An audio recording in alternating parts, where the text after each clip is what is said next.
और सॉरी, एक और पॉइंट मेरे को बताना था, मेरे पास B1.3 के भी मॉड्यूल है। हेलीकॉप्टर मीन्स अगर आपके पास B1 के हो जाते हैं तो एक ही देना रहता है B1.3। तो इसको मैंने प्रीवियस सेशन में दिया था, मतलब एक से था, तो ये भी फाइनल है।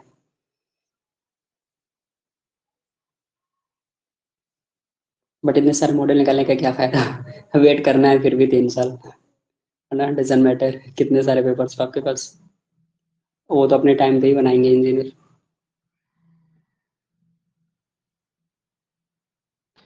हाँ, हम अगर लाइसेंस ले भी लेते हैं तो but company I don't think कि 3 साल से पहले देगी ऑथराइजेशन।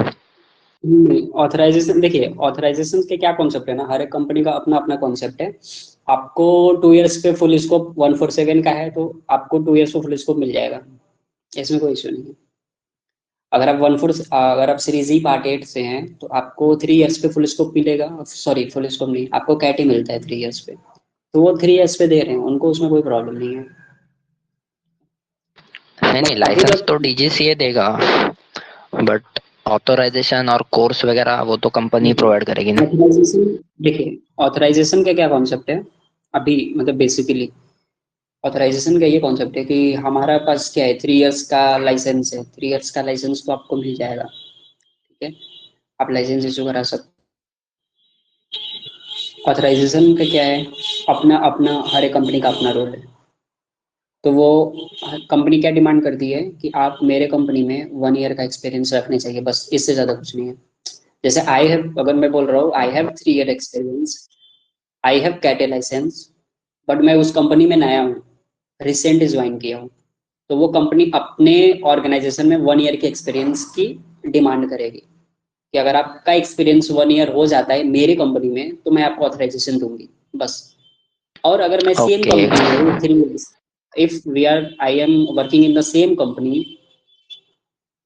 फ्रॉम सिंस 3 इयर्स, तो उनको कोई इशू नहीं है, वो कंप्लीट 3 साल पे आपको ऑथराइजेशन दे देगा, आपके पास लाइसेंस है आपको ऑथराइजेशन मिल जाएगा। बस इतना सा कॉन्सेप्ट है, बाकी और कुछ नहीं है। इट्स वेरी सिंपल थिंग्स, है ना, बहुत कॉम्प्लिकेट नहीं है किसी चीज़ के लिए।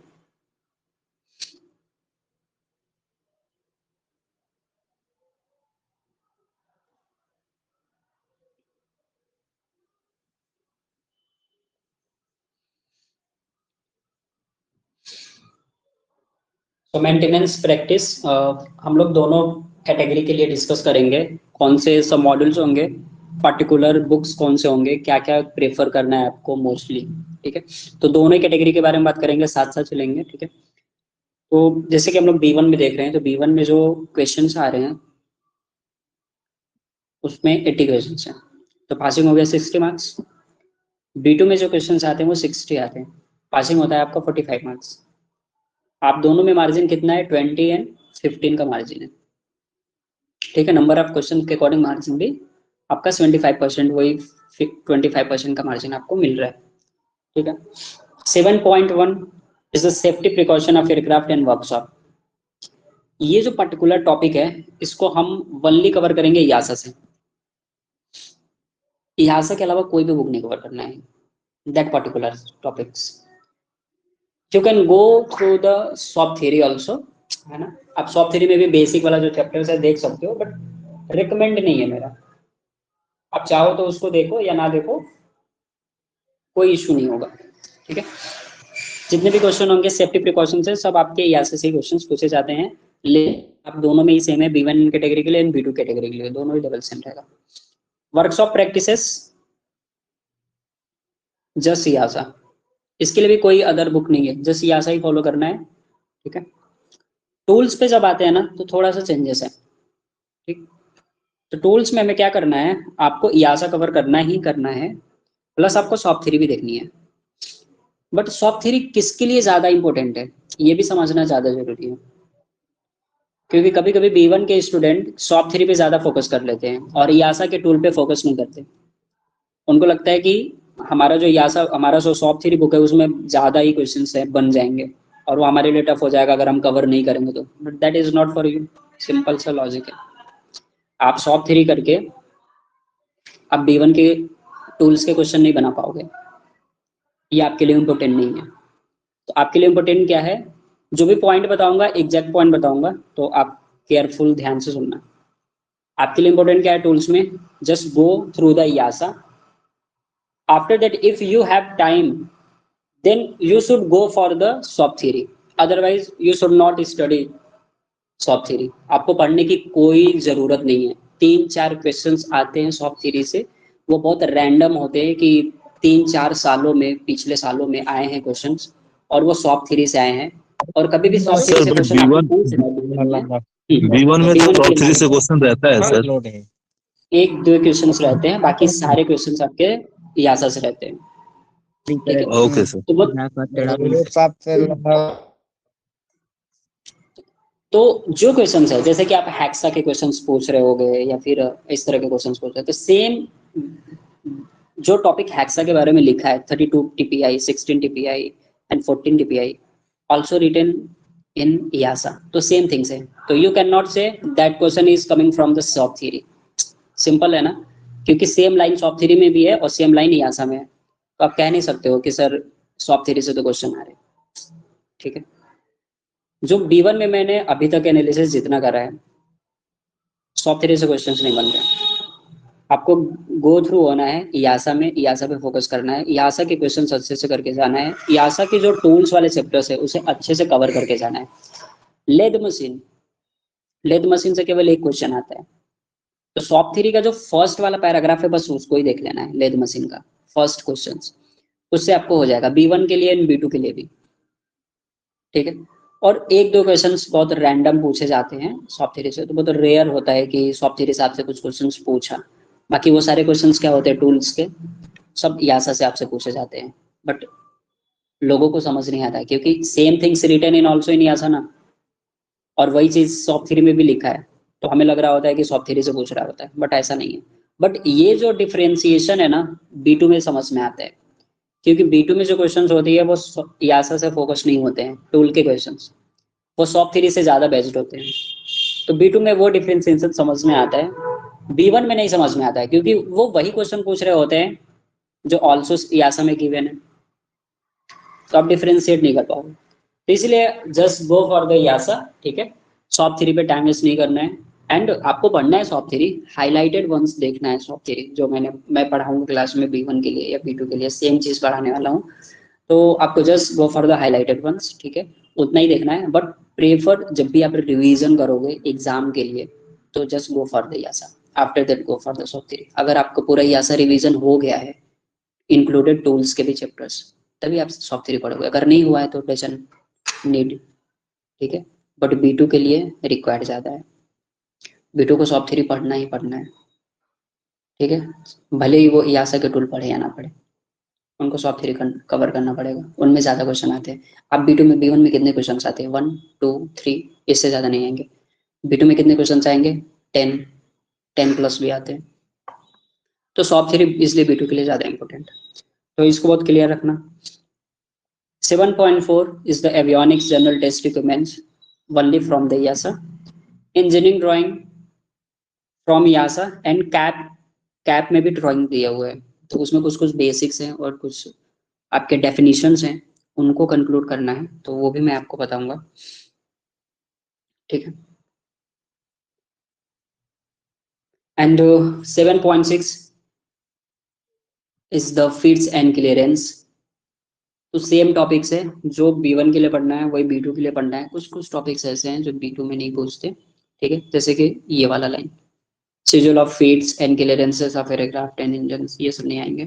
Common feeds, common system of feeds and clearances, तो B2 वाले स्टूडेंट्स क्या करते हैं, सॉप थ्योरी कवर करते हैं, और सॉप थ्योरी में एक पेज नंबर 95 है जिसमें ANSI के according 8 classes of feed defined है।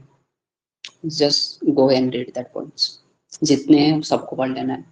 क्लियरेंस का क्या डेफिनेशन है, टॉलरेंस का क्या डेफिनेशन है, बेसिक साइज का क्या डेफिनेशन है, जस्ट रीड करना है, वहीं से पूछे जाते हैं। ठीक है, अगर आपको सॉप थ्योरी से, सॉरी आपको यासा के फिट एंड क्लियरेंस से वो क्लैरिटी नहीं मिल रही है तो ठीक है, बाकी सेम चीजें पढ़ना है, सेम दोनों को ही पढ़ना है जो भी क्लासेस कंडक्ट है।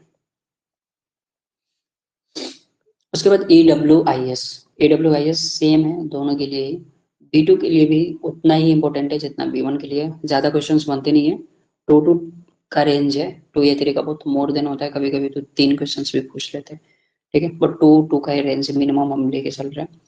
एंड इसको और क्या टॉपिक्स है जो हम दूसरे बुक से कवर करेंगे, जैसे कि हमारे पास वायर के कुछ साइज क्या आ जाते हैं, जैसे मिल क्या होता है, तो वो मिल साइज के जो टॉपिक्स हैं वो आपको एसमेन से कवर करने हैं, और जो फाइबर ऑप्टिक्स के टॉपिक हैं वो भी एसमेन से कवर करने हैं, वो यहाँ नहीं मिलते AWIS में आपको, यहाँ तक AWIS में नहीं मिलते हैं, तो हमें एसमेन को भी प्रेफर करना है इसके लिए, ठीक है। बाकी यासा है, उसके बाद एसमेन, और कोई बुक नहीं है। Repeat only for B1, but क्या होता है ना कि कुछ कुछ मटेरियल B2 में भी पूछे जाते हैं, जैसे कि आपसे पूछा जाता है AD का क्या मीनिंग हुआ, A का क्या मीनिंग हुआ, D का क्या मीनिंग हुआ, ठीक है, C का क्या मीनिंग है। तो B2 में भी कुछ कुछ मटेरियल्स के बारे में पूछ लिए जाते हैं, तो B2 को जस्ट वो मटेरियल पढ़ लेना है कि अल्फा किसके लिए, AD किसके लिए, D किसके लिए, C किसके लिए, बस सिंपल। बाकी रिबिट्स वगैरह में नहीं जाना है, डेप्थ में नहीं जाना है। बाकी B1 के लिए तो इम्पोर्टेंट है 7.8, ठीक है। पाइप एंड हॉसेस B1 के लिए जस्ट फॉर है, और इसके लिए केवल यासा, इसके लिए भी यासा, यासा। अब देखो क्या होता है ना कि हमको ये लगता है कि बियरिंग हम मॉड्यूल 6 में भी पढ़े हैं, और बियरिंग के लिए हम लोग बहुत सारी बुक्स फॉलो करते हैं, ठीक है, जैसे कि हमारे पास ललित गुप्ता है, ललित गुप्ता को भी फॉलो करते हैं। मटेरियल्स के लिए, टाइप्स ऑफ बियरिंग के लिए क्लियरेंस के क्वेश्चंस आते हैं ललित गुप्ता में, और वो सब क्वेश्चंस 7 के नहीं है, तो उन पे टाइम वेस्ट मत करना, ठीक है। यहाँ पे वही क्वेश्चंस बियरिंग के पूछे जाएंगे जो यहाँ पे दिए हैं, ठीक है, यासा से, तो just go for the EASA. Transmission केवल यासा से कवर करना है, कंट्रोल एंड केबल केवल यासा से। क्या होता है ना, कुछ क्वेश्चंस ऐसे हैं कंट्रोल एंड केबल पे, जैसे कि आपके क्या होता है, एक होता है रिवर्सिबल ट्रांसमिशन में, ठीक है, एक होता है जैसे इसमें चैन्स के बारे में, सॉरी, चेन में क्या होता है कि एक रिवर्सिबल चैन होती है, एक इरिवर्सिबल चैन होता है, तो इनसे रिलेटेड कुछ क्वेश्चंस आती है, एक्सपेंशन कितना होना चाहिए, कितना नहीं होना चाहिए, नॉट मोर देन 2%, ये वाला जो क्वेश्चन है वो आपका कैप से आता है, तो कैप पार्ट 2 में चैप्टर से चैन का, बस उसका हाईलाइटेड थोड़ा सा हमें देख लेना है, और चैन की असेंबली क्या होती है, ठीक है, रोलर होता है, चैन असेंबलीज जो भी है बेसिक बेसिक, उसके पिच क्या होता है, क्लियरेंस क्या होता है, रोलर क्या है, जो बेसिक टर्म्स है चैन के वो थोड़ा सा हमें पढ़ लेना है, चैन स्पेसिंग क्या है, ये सब जो टर्म्स है ये सब B1 में पूछते हैं, B2 का नहीं टॉपिक है, ठीक है। उसके बाद मटेरियल ये handling, material cables, handling, hello hello, ये केबल्स वाला B2 के लिए भी है क्या? नहीं B2 के लिए नहीं है, ये भी नहीं है। Okay okay, thank you. Material handling भी ओनली फॉर B1 है। सीट मेटल्स पढ़ना है, जस्ट जो भी यासा में गिवन है उसको ही कवर करना है, कंपोजिट एंड नॉन मेटेलिक्स यासा में जो भी दिया हुआ है उसको ही कवर करना है। कुछ कुछ टॉपिक्स मैं बताऊंगा कि मॉड्यूल 6 के यासा से भी देख लेना है, कंपोजिट एंड नॉन कंपोजिट के, ठीक है। बिल्डिंग ब्रेजिंग्स B2 में कितना कवर करना है, बेसिक्स और ब्रेजिंग के बेसिक्स वो मैं बताता हूँ कितना बेसिक्स देखना है, ठीक है। बाकी ये welding and brazing, soldering, bonding, ये सब B1 के लिए है, ठीक है। B2 को थोड़ा सा कवर करना है, तो B2 को बाकी सॉफ्ट थ्योरी में भी थोड़ा बहुत दिया है बेसिक्स, सोल्डरिंग के बारे में, ब्रेजिंग क्या होता है, सोल्डरिंग क्या होता है, तो थोड़ा बहुत दिया है, तो वहाँ से भी देख लेना। Aircraft weight and balance is for B1 and B2 दोनों के लिए है। अब इसको बहुत अच्छे से कवर करना है, ठीक है, तो 3 के रेंज में यही क्वेश्चंस रहते हैं। Aircraft and handling and storage ये भी बहुत अच्छे से कवर करना है, तो आपको दोनों को ही अच्छे से कवर करना है, इसको पूरा जो भी यहाँ समय टाइम है यहाँ से भी पूरे बेस्ट क्वेश्चंस रहते हैं। असेंबली असेंबली ओनली यासा, यासा में जितने भी टॉपिक्स हैं उसमें कवर करना है। कुछ कुछ टॉपिक ऐसे हैं जो B2 में नहीं मिलते, जैसे स्ट्रक्चर रिपेयर वाले जो भी टॉपिक्स मैं आपको पढ़ाऊंगा वो B2 में नहीं मिलेंगे, ठीक है, तो वो B2 क्या करेंगे, छोड़ेंगे उस टॉपिक्स को। Assembly and assembly, abnormal events सबके लिए सेम है, सबको सेम पढ़ना है। अब एबनॉर्मल इवेंट्स के लिए हमारे पास एक और बुक है जिसको पढ़ना है, जैसे कि लाइटनिंग स्ट्राइक होती है ना, B2 में केवल लाइटनिंग स्ट्राइक पूछा जाता है, टर्बुलेंस वगैरह नहीं पूछता। B2 में ये पूछेगा लाइटनिंग स्ट्राइक में HIRF, ठीक है, इसके इंस्पेक्शन के बारे में पूछता है, तो कहाँ से पढ़ना है, कैप से पढ़ना है, ठीक है। लाइटिंग स्ट्राइक यासस को भी देख लेना है, लाइटिंग स्ट्राइक इन HRF वाला सेक्शन, और कैप को भी देख लेना है। बाकी जो पॉइंट्स है, नॉर्मल इवेंट्स, टर्बुलेंस, ये सब B1 के लिए है, तो B1 के लिए मैंडेटरी है, कैप को भी देखना पड़ेगा इन सारे टॉपिक्स को, और EASA को भी देखना पड़ेगा। ठीक, मेंटेनेंस प्रोसीजर जो लास्ट सम मॉड्यूल है आपका, तो केवल EASA से देख लेना है, इतना ही है। ठीक है, आप रेंज पूछते हो 7 में पास होने में क्या प्रॉब्लम होती है, पता है प्रॉब्लम क्या है? 7 में प्रॉब्लम ये होता है कि हर एक पर्टिकुलर टॉपिक से सिमिलर क्वेश्चन आ रहे होते हैं। सिमिलर कहने का मतलब नंबर ऑफ क्वेश्चंस। अगर आपके 3 या 4 टॉपिक्स कवर नहीं है या चैप्टर्स कवर नहीं है, सब मॉड्यूल जिसे आप बोल रहे हो वो कवर नहीं है, तो आपसे क्वेश्चन नहीं बन रहे पेपर में। ठीक है, आप 10-15 क्वेश्चन आपको नहीं आएंगे, कन्फर्म है कि हम फेल की तरफ जा रहे होंगे। ठीक है, तो 7 में बस इतना सा है। तो यहाँ पे थोड़ा हमें फोकस होकर स्टडी करना होता है। हर एक सब मॉड्यूल हमारे लिए इंपॉर्टेंट होता है 7 में, और हर एक सब मॉड्यूल से 3-3 के रेंज में क्वेश्चन बनते हैं। ऐसे बेसिकली B1 के लिए बताऊं तो B1 के लिए क्या है कि हर एक सब मॉड्यूल बेसिकली पूरा इंपॉर्टेंट है, जितना 1 है उतना 2 ही है, उतना 3 भी है। तो एटलीस्ट हर एक सब मॉड्यूल से 3-3 क्वेश्चंस भी आएंगे तो आपके 60 क्वेश्चंस होते हैं। कुछ सब मॉड्यूल से एक्स्ट्रा पूछ लेते हैं, 4-4 क्वेश्चन बना लेते हैं। ठीक है, जैसे असेंबली हो गया, कंपोजिट्स हो गए, सीट मेटल हो गया, वेल्डिंग हो गया, इनसे 3-3 4-4 क्वेश्चंस बना लेते हैं, 80 क्वेश्चंस बन जाते हैं। किसी किसी पर्टिकुलर सब मॉड्यूल में 4 क्वेश्चन रख लेते हैं। कोई सब मॉड्यूल ऐसा नहीं होगा जिसमें से 8 क्वेश्चन पूछ लेंगे, नहीं पूछेंगे। तो हमें सिंपल समझ में आता है कि पूरा एनालिसिस से कि हर एक सब मॉड्यूल हमारे लिए उतना इंपॉर्टेंट है जितना अदर है। सब मॉड्यूल पे हमें इक्वल टाइम देना पड़ेगा, इक्वल फोकस करना पड़ेगा, तो ही हमसे ये पर्टिकुलर मॉड्यूल पास होने वाला है। B2 में क्या है, नंबर ऑफ सब मॉड्यूल कम है। ठीक है, 5 to 6 सब मॉड्यूल हो रहे होंगे अगर आप काउंट करोगे तो, जैसे कि सम 21, 2 एंड 18 वाला हो गया, 3, 4, 5, यहाँ पे 5 सब मॉड्यूल हो गए। बिल्डिंग का कंसिडर करेंगे 6 हो गए, बाकी 1 to 4, 1 to 5 क्लियरेंस तक के चैप्टर्स, यहाँ तक के 7.7 तक के चैप्टर, तो 7 सब मॉड्यूल्स ये, तो पूरा इंक्लूड करके आपके हो रहे हैं 10 या 11 आप बोल सकते हो। तो 10 ही सब मॉड्यूल हो रहे हैं। अब 10 सब मॉड्यूल हैं तो नंबर ऑफ क्वेश्चंस क्या है इनका भी, अगर 5 भी क्वेश्चंस एक पर्टिकुलर सब मॉड्यूल से कैच कर रहे हैं, ऑलरेडी 60 हो जाएंगे। किसी में ज्यादा पूछ लिया, किसी में कम पूछ लिया, तो सर फिर हमें कुछ इसमें भी मॉड्यूल का समझना चाहिए। क्वेश्चन तो 6 से मिलता है ना? मैंने पिछले में हाँ, ही 6 दिया था, तो उसका जैसे सिलेबस इससे कुछ कुछ जैसे मिल रहा है। कि जैसे कि कंपोजिट्स के क्वेश्चंस मिलते हैं, बियरिंग के क्वेश्चंस मिल जाते हैं, ये सब क्वेश्चंस मिल जाते हैं। आपके रिबिट्स के क्वेश्चन कुछ कुछ सिमिलर देखने को मिलते हैं, तो वो अच्छा, थोड़ा बहुत मिल जाता है। केबल का भी जैसे कुछ क्वेश्चन है सर? हाँ, केबल का है, EWIS की जो टॉपिक्स हैं उसमें के थोड़े बहुत सिमिलर देखने को मिलते हैं। ओके ओके, तो 6 में मतलब भी मुझे थोड़ा EWIS बहुत कवर पढ़ना करना होगा है। तो वो हो जाएगा। हाँ, तो वो थोड़ा सिमिलर देखने को मिलता है। ये पर्टिकुलर पूरा रहा जो भी मैंने आपको बताया, उसके बेसिस पे ही फोकस करना है आपको।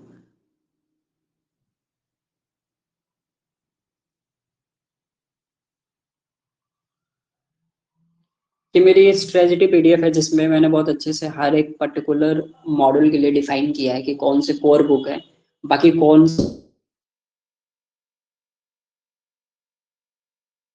नहीं करना चाहिए। ठीक है, तो इसमें बहुत अच्छे से मैंने एक्सप्लेन किया है, आप इसको चेक भी कर सकते हो। तो पर्टिकुलर से मॉडल 7 में जब आप देखोगे तो आपको सिमिलर वही समझ में आएगा कि मैंने क्या एक्सप्लेन किया आपको। तो कोर बुक आपके लिए 7 है और ये सॉफ्ट थ्योरी है, इसके अलावा कोई कोर बुक नहीं है। बाकी जो अदर हमारा B1 के लिए या B2 के लिए टॉपिक्स है, क्या क्या पढ़ना है क्या नहीं पढ़ना है अदर बुक से, वो भी सारी इन्फॉर्मेशन मैंने मेंशन कर दी है। SS7 आप देख रहे हो, ठीक है, सॉफ्ट थ्योरी देख लिया, एसमिन में मैंने बता दिया कि जो भी आपको समझा रहा था कि सर्कुलर मिल वगैरह के क्वेश्चंस होते हैं तो वो एसमिन से पूछे जाते हैं।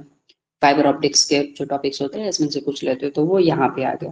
कैप में जो भी है वो मेंशन कर दिया है, यहाँ पे मेंशन कर दिया। उसके बाद आपके एनडीटी वगैरह रहता है, ठीक है। एनडीटी आपको एकदम बेसिक स्टडी करना है। एनडीटी के एक भी क्वेश्चन कैप से नहीं आते, सिमिलर, पहले तो ये ध्यान में रख लो। अब क्या होता है ना, लड़के पहले तो अंधेधुंध होके कैप पढ़ रहे होते हैं, सही बता रहा हूँ। उनको लग रहा होता है सारे एनडीटी के क्वेश्चन कैप से आते हैं, बट सिमिलरली तुम चेक करना कोई भी पर्टिकुलर सा मॉडल, कोई भी सेट चेक करना, एक भी नहीं मिलेंगे कैप से। तो फिर पढ़ना क्यों है? देखो, जो पुराने मटेरियल है उन पे स्टिक नहीं होना है आपको। हम आंख बंद करके पर्टिकुलर मॉडल को नहीं अटेम्प्ट करने वाले। आपको पेपर करना है तो आपको रिसेंट एनालिसिस करना पड़ेगा। आपके सीनियर 4 साल 10 साल पहले एएमई बना, वो क्या मटेरियल फॉलो करके बना था, आज वो सिचुएशन नहीं है। पहले पेपर्स होते थे 2017 से पहले, ठीक है, तो वो लोग रिटन पेपर होते थे और वो सारे मटेरियल्स हैं अभी भी, तो आज के लड़के फॉलो कर रहे थे। इसलिए मैक्सिमम रीजन होता है फेल होने का, क्योंकि आपको पर्टिकुलर पता ही नहीं है कि आपको पढ़ना क्या है। तो सब अब जैसे अभी कैप वाला एक ना पर्टिकुलर में आपको इसलिए इसका एग्जांपल दे रहा हूँ। अभी ना कैप का ना हाईलाइटेड सबके पास होगा, अभी ग्रुप में मांगोगे मटेरियल तो सबको सेंड करेंगे कैप के मटेरियल, कहेंगे देखो ये एनडीटी वाला पढ़ना है, और उसमें देखोगे ना पूरा एकदम हर एक लाइन पे डीजीसीए डीजीसीए डीजीसीए लिख के रखा है, means each and every line asks already asked in DGCA, but recently DGCA कुछ नहीं पूछ रहा कैप से। सिंपल है, जितने क्वेश्चन आए हैं, इवन मैं ही अटेम्प्ट किया सितंबर में 2023 में, मैंने B1 का 7 दिया था, एक भी नहीं था कैप से, ठीक है, सारे क्वेश्चन ही आंसर से। और मेरे को ऑलरेडी पता था कि मैं बिना एनालिसिस के नहीं जाता, तो मैं पुराने लोगों पे स्टिक नहीं रहता, और मैं अपने एक्सपीरियंस है और अपने नॉलेज के बेसिस से ये पीडीएफ रेडी किया है, जिसको फॉलो करके आपको पढ़ना है, ना कि आप पढ़। तो देखो इसलिए मैंने यहाँ पे सिमिलरली लिख दिया है कैप बेसिक स्टडी, पढ़ना चाहो तो पढ़ो या फिर छोड़ दो, कोई ज़रूरत नहीं है, ठीक है, आपका उससे कुछ नहीं बनेगा। मे बी डीजीसीए का ऐसा लगा कि हाँ मेरे को फेल करना है तो 4 क्वेश्चन उठा लिया, उसका कोई भरोसा नहीं है, बट इससे क्वेश्चन नहीं आते। आप 17 से अभी तक जितना भी चेक कर लोगे नहीं मिलेगा, ठीक है, बट लोगों को लगता है कि यहीं से क्वेश्चन आते हैं, बट आपको अपने कोर बुक पे फिक्स रहना है कि आपके इयासा में क्या इंक्लूडेड है, क्या मेंशन्ड है। जो भी इयासा में मेंशन्ड है, each and every lines asked from the EASA, वो लोग इयासा से ही पूछे हैं या पूछे जा रहे हैं नेक्स्ट, ठीक है। स्पेशली B2 के लिए मैं बता रहा हूँ, इंजीनियरिंग ड्राइंग कैप 1 B1 के लिए भी सेम है, कैप 2 AL जो लाइटिंग स्ट्राइक अभी मैं आपको एक्सप्लेन कर चुका हूँ, ग्राउंड ऑपरेशन दोनों के लिए सेम है। गोल 1-2 वाला चैप्टर्स देख लेना है ग्राउंड ऑपरेशंस के लिए, B1 के लिए भी B2 के लिए भी, थोड़े बहुत बेसिक्स हैं देखना। सॉप 3 मैंने आपको बता दिया था, chapter number 3, chapter number 4, chapter number 7, chapter number 8 आपको पढ़ना है। कैप का चैप्टर नंबर 5 का पेज नंबर 95 आपको बताया ही, वो आपको देखना है। बाकी मैंने बता दिया था रिगिंग के कुछ क्वेश्चंस आते हैं B2 में केवल आते हैं। तो 15A के पार्ट 1 में एक रिगिंग है, ठीक है, उसको देख लेना है, रिगिंग वाला टॉपिक देख लेना है। अब उसमें क्या पूछा जाता है B2 में, तो सिमेट्री के बारे में पूछ लेता है कि रिगिंग चेक्स में क्या होता है, symmetry check, alignments check and dihedral checks. तो डायहाइड्रल विंग का भी होता है, एनहाइड्रल विंग का, फिर स्टेबलाइजर का डायहाइड्रल एनहाइड्रल, इंजन अलाइनमेंट्स, अपूरी सिमेट्री, ये सब अलाइनमेंट चेक्स में आती हैं, तो वो सब पूछा जाता है B1 में, B2 में सॉरी। एंड आपको उसमें एक चार्ट मिलेगा, ठीक है, तो वो जो रे चार्ट है ना, उसके बारे में क्वेश्चन पूछा जाता है B2 में, एक मतलब वायर डायग्राम करके ऐसा कुछ है, ठीक है, अभी मेरे को कंफर्म ध्यान नहीं आ रहा है। एनडीटी ऑल चैप्टर्स फ्रॉम, तो एनडीटी के जितने भी चैप्टर्स है कैप में, उसको जस्ट बेसिक पढ़ना है, मीन्स आप पढ़ो चाहे मत पढ़ो कोई इशू नहीं है, आपको यासा बस अच्छे से करके जाना है, यासा में कोई लापरवाही नहीं करनी है, ठीक है, बाकी बन जाएगा आपसे। तो ये पर्टिकुलर पूरा बेसिक्स है, मैंने आपको बता दिया है। B2 के लिए सिंपल सा एक ही पीडीएफ है जो पूरे मार्क्ड है उसमें क्वेश्चंस। B1 के लिए भी एक पूरा सिंपल सा पीडीएफ बनाया है, ठीक है, जिसमें सारे प्रीवियस ईयर है और ऑलरेडी मैंने मार्क किया है। कुछ क्वेश्चंस हो सकते हैं उसमें डाउट हो तो आप उसे क्लियर कर सकते हो कि सर ये सही है या नहीं सही है, ठीक है, आप खुद भी रेफरेंस देख सकते हो अगर किसी भी क्वेश्चन में डाउट लगे कि ये गलत मार्क है या फिर सही मार्क, सिंपल सा है, बाकी मोस्टली आपको सब सही मिलेंगे।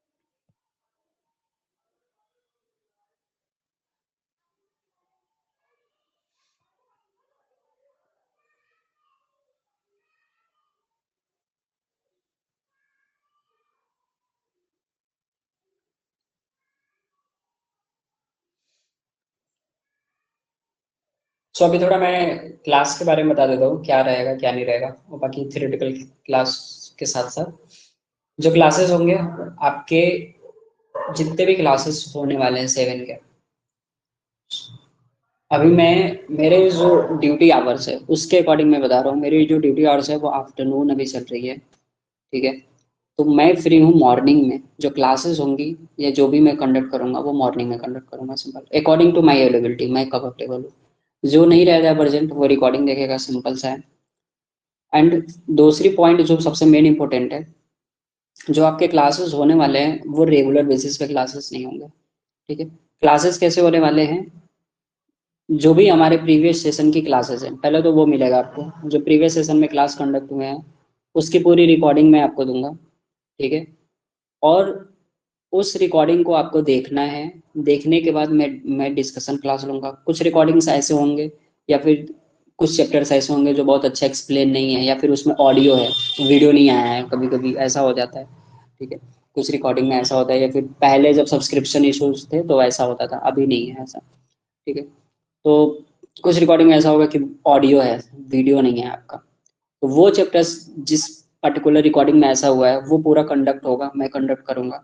बाकी देखो कैसे होने वाला है, जो भी पर्टिकुलर आपके सब मॉड्यूल है, जैसे कि अगर याजा फर्स्ट के फर्स्ट सब मॉड्यूल है तो उसकी रिकॉर्डिंग में शेयर करूंगा।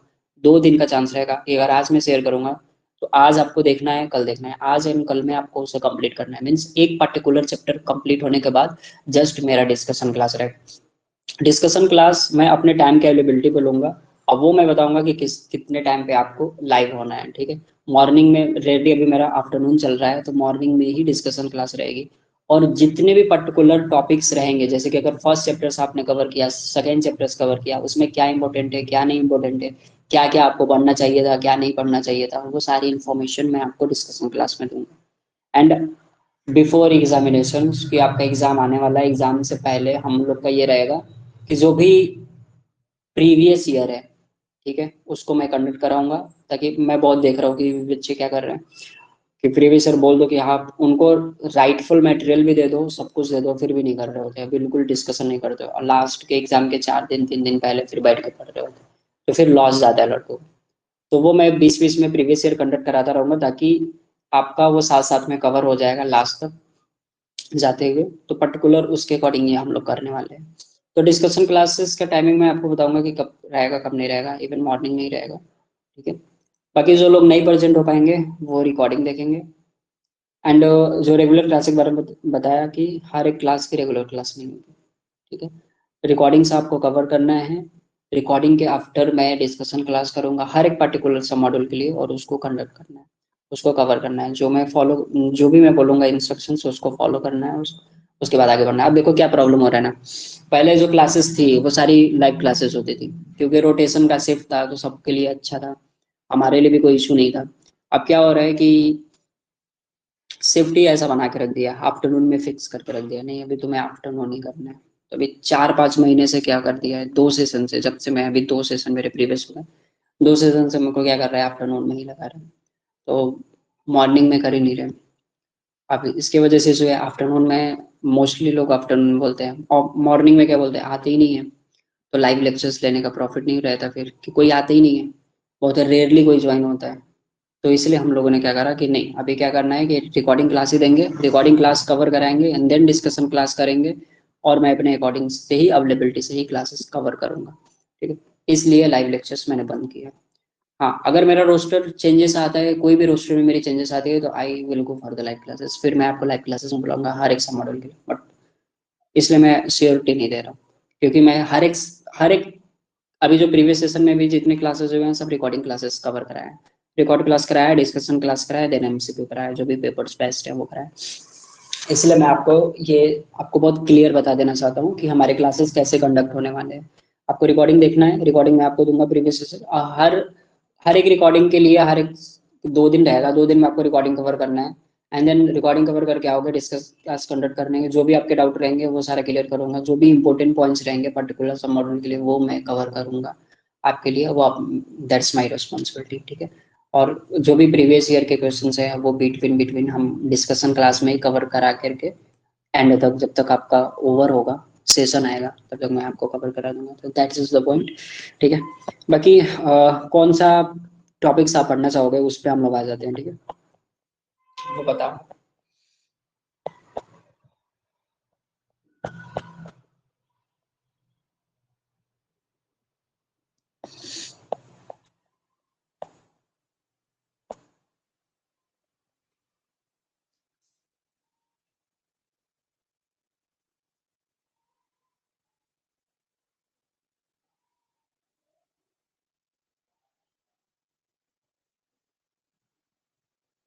मेरी वॉइस आ रही है ना सबको? Hello, yes yes. ठीक है।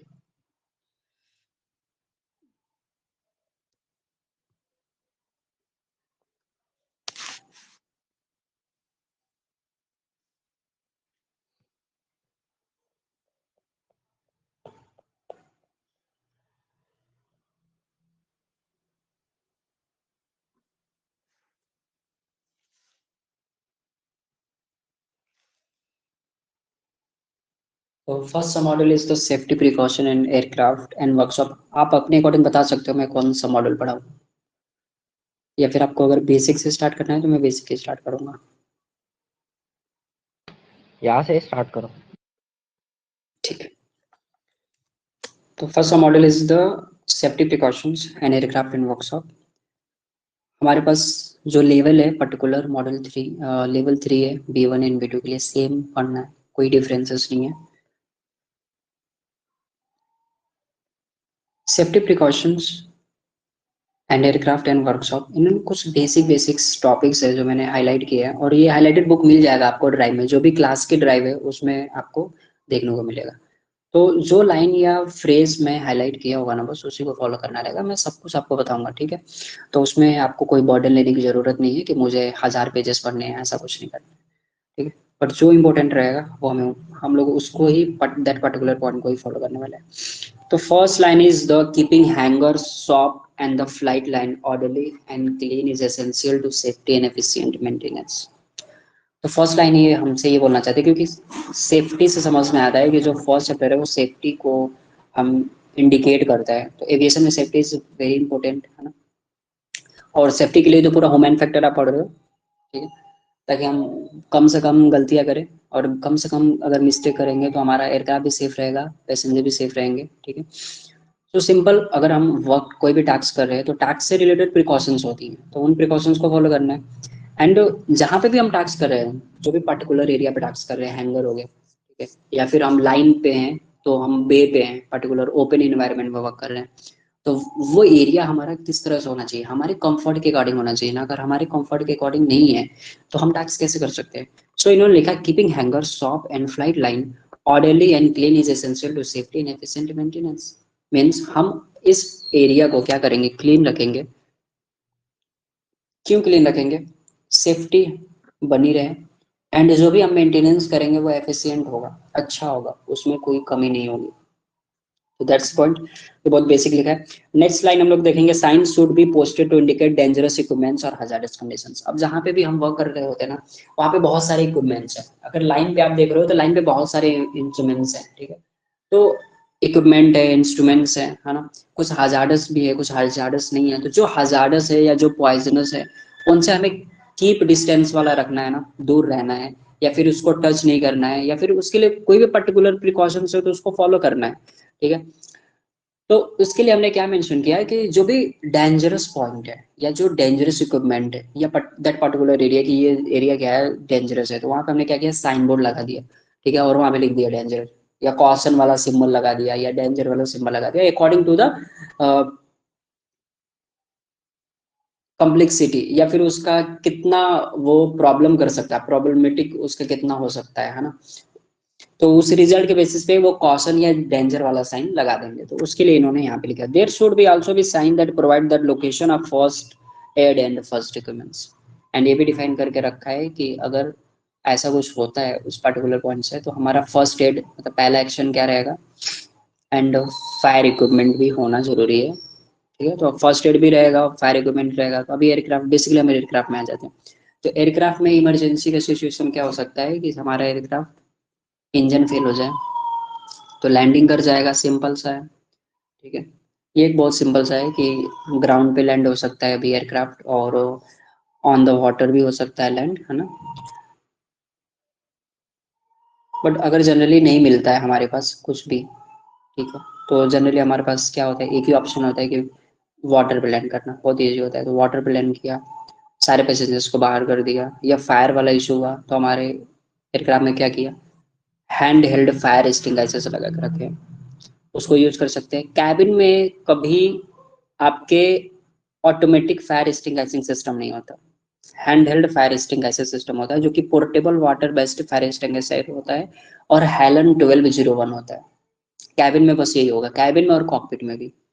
बाकी जो एरिया है, जैसे कि आप बोलोगे सर गैली हो गया, किचन कंपार्टमेंट, लेवेटरी, वॉशरूम वाले कंपार्टमेंट्स, एंड कार्गो, ये जो कंपार्टमेंट्स हैं, एंड इंजन एंड एपीयू, यहाँ पे जो फायर एक्सटिंग्विशिंग सिस्टम होगा वो ऑटोमेटिक फायर एक्सटिंग्विशिंग सिस्टम होगा किसी भी पर्टिकुलर एयरक्राफ्ट के लिए।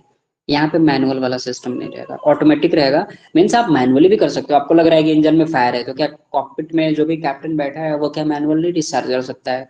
डिस्चार्ज कर सकता है, ठीक है। मैनुअली वो एक्टिवेट कर देगा स्विच को, जो भी हमारे पास स्क्विब रहेगा वो डिस्चार्ज कर देगा बोतल को। तो वो नाइट्रोजन प्रेशराइज्ड बोतल होता है, उसमें स्टिंगाइसिंग एजेंट होता है हेलन 1301, ठीक है, वो क्या होगा, डिस्चार्ज हो जाएगा। बाकी 1211 जो होता है वो, और वाटर टाइप फायर एक्सटिंग्विशर्स, ये हमारे कैबिन और कॉकपिट के लिए होते हैं, जो कि मैनुअली होते हैं। जो हैंड हेल्ड वाला आप देखते हो ना, पोर्टेबल वाला, वही रखे जाते हैं, वहां पे ऐसा कुछ नहीं होगा। अब आपसे क्वेश्चन पूछा जाता है कि CO2 based fire extinguishers cabin में होना चाहिए नहीं होना चाहिए, क्यों नहीं होना चाहिए, आप मुझे बता दो।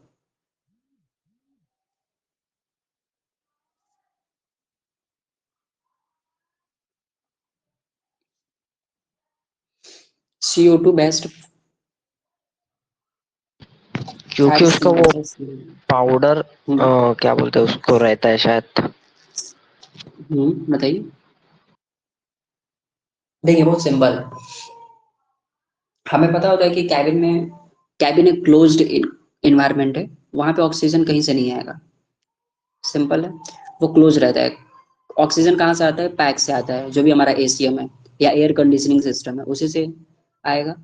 तो अगर इन फ्लाइट अगर हमें फायर लगी कैबिन में, तो हम CO2 तो डाल नहीं सकते, क्योंकि हम ब्रीथ क्या कर रहे हैं, ऑक्सीजन।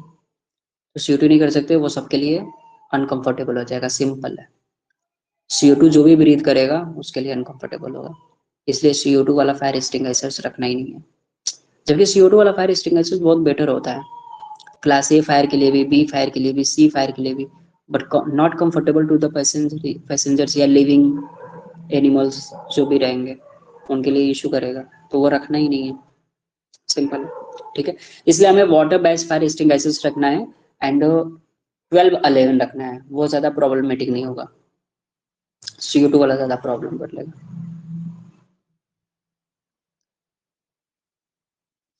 अब नेक्स्ट पॉइंट है safety is everyone business and communication is की टू इंश्योरिंग एवरीवन सेफ्टी। तो क्या होता है ना, आप लोगों ने ह्यूमन फैक्टर में पढ़ा होगा कि हमें इज एन एवरी रिस्पॉन्सिबिलिटी की सेफ्टी इंश्योर करना है, मतलब safety is a responsibility of everyone, है ना, हम लोग ये पढ़ते हैं। तो सेम थिंग्स है कि सेफ्टी क्या है, सबकी रिस्पॉन्सिबिलिटी है, केवल एक पर्सन की रिस्पॉन्सिबिलिटी नहीं है। और दूसरी पॉइंट ये है कि कम्युनिकेशन इज की टू इंश्योर एवरीवन सेफ या एवरीवन सेफ्टी। कम्युनिकेशन हम जितना अच्छा करते हैं ना, उससे समझ में आता है कि सेफ्टी कितनी अच्छी है। तो कम्युनिकेशन इंपॉर्टेंट है, उससे इंश्योरिटी मिलती है, या हमें श्योरिटी मिल रही है कि सेफ्टी इंश्योर है, हो रही है कि नहीं हो रही है। तो कम्युनिकेशन हमारे लिए सेफ्टी के लिए इंपॉर्टेंट है। इसलिए आपको ह्यूमन फैक्टर में बताया जाता है कि अगर कोई प्रॉब्लम हो रही है तो आप उसे रिपोर्ट करो, कोई हजार्ड हो रहा है तो उसे आप रिपोर्ट करो, हजार्ड रिपोर्टिंग सिस्टम बनाया। एंड आपको प्रोवोक किया जा रहा है कि आप अगर हजार्ड हो रहा है या आपसे कोई मिस्टेक हो रही है तो आप उसे रिपोर्ट करो, ना कि आप उसे हाइड करो। Fire line safety, flight line safety sorry. तो लाइन पे क्या होता है कि हमारे पास दो तरह के स्टेशन है, वर्क स्टेशन, है ना। जनरली थोड़ा मैं आपको एक्सप्लेन कर दूंगा, अगर आप बेसिकली क्लासरूम के स्टूडेंट हो तो क्या होता है कि कोई भी ऑर्गेनाइजेशन जब भी आप ज्वाइन करोगे तो आपके पास टू ऑप्शंस रहते हैं। एक तो होता है बेस मेंटेनेंस, ठीक है, आप लोगों ने बेसिकली CR में पढ़ रहे होगे, एंड एक होता है लैंड मेंटेनेंस, ठीक है। जो बेस मेंटेनेंस होता है वो कोई एक ही पर्टिकुलर जगह रहेगा, ठीक है। जैसे एयर इंडिया का है तो अगर दिल्ली है तो दिल्ली है, अगर हैदराबाद है तो हैदराबाद ही है, बस ऐसा। लाइन होगा तो बाकी जितने भी स्टेशन है सब लाइन स्टेशन। तो जैसे आपने पढ़ा है कि लाइन स्टेशन पे ये टास्क हो सकते हैं, वही लाइन स्टेशन पे होते हैं, ठीक है। जो भी आपने पढ़ा है CR 145 में, उसमें टास्क कुछ डिफाइंड है, बट लिखा होगा बट नॉट लिमिटेड टू, मतलब जितना मैंने इसमें मेंशन किया बस इतना नहीं हो सकता, लाइन पे और भी सारे टास्क हो सकते हैं लाइन पे, ठीक है। तो हो सकता है लाइन पे टैक्स। बेस में मेजर वर्क्स हो गए, सी चेक हो रहे, ए चेक हो रहे, बी चेक हो रहे, इस तरह के हो रहे, ओवरऑल हो रहा है, ठीक है। जो शेड्यूल्ड इंस्पेक्शन हो रहे हैं वो हो रहे हैं, लाइन पे भी हो रहे हैं, बेसिकली वीकली करा रहे हो आप, लेओवर करा रहे हो, ये भी सब शेड्यूल्ड इंस्पेक्शन ही है, जो कि 3 डेज 7 डेज पे कर रहे हैं, ये भी कर रहे हैं। लाइन पे भी व्हील कर रहे हैं, ब्रेक कर रहे हैं, सब कुछ कर रहे हैं, एपीयू चेंज कर रहे हैं, इंजन चेंज कर रहे हैं, ठीक है। कंप्यूटर्स चेंज कर रहे हैं, कोई भी कंप्यूटर्स आ गया, फ्लाइट का एंटीना चेंज कर रहे हैं, मतलब सब कुछ लाइन पे भी कर रहे हैं। बट जो मेजर चेक्स होते हैं या जो बड़े बड़े शेड्यूल्ड इंस्पेक्शंस है वो हमको बेस पे कर रहे हैं, या ओवरऑल ऑफ द इंजन है, ये लाइन पे तो नहीं कर सकते ना, क्योंकि ओवरऑल ऑफ द इंजन में टाइम लगता है, लाइन पे तो नहीं कर सकते। लाइन पे तो हम 1 या 2 दिन का टास्क होता है, लाइन पे वही टास्क होगा जो 1 या 2 दिन में कवर हो जाए, सिंपल है, इतना ही होता है। जैसे कि मेजर टास्क क्या होता है लाइन पे, मेजर टास्क बहुत बड़ी जो टास्क हो सकती है लाइन पे, इंजन चेंज का हो सकता है। अब वो पूरी इंजन चेंज की टीम आती है, 4 घंटे में करके चली जाती है, सिंपल है, मतलब 4 घंटे नहीं लगता है, बहुत अच्छे से काम करे तो 4 घंटे में भी हो जाएगा, बट इतना इजी नहीं रहता। तो वो लोग engine change team 7 to 8 hours, मतलब एक शिफ्ट का तो टाइम लेंगे ना, क्या पागलों की तरह काम थोड़ी करना है। अपना जो पूरा शिफ्ट टाइमिंग होती है 8 आवर्स, तो 8 आवर्स में आराम से करेंगे इंजन चेंज, ठीक है। उसमें भाग दौड़ करना ही नहीं है, तो मेजर टास्क यही हो सकता है इंजन चेंज, बाकी और कुछ नहीं है, ठीक है। बाकी जितने भी टास्क है वो सिंपल है, 1 आवर के हो सकते हैं, 3 आवर्स के हो सकते हैं, 5 आवर्स के हो सकते हैं, ठीक है।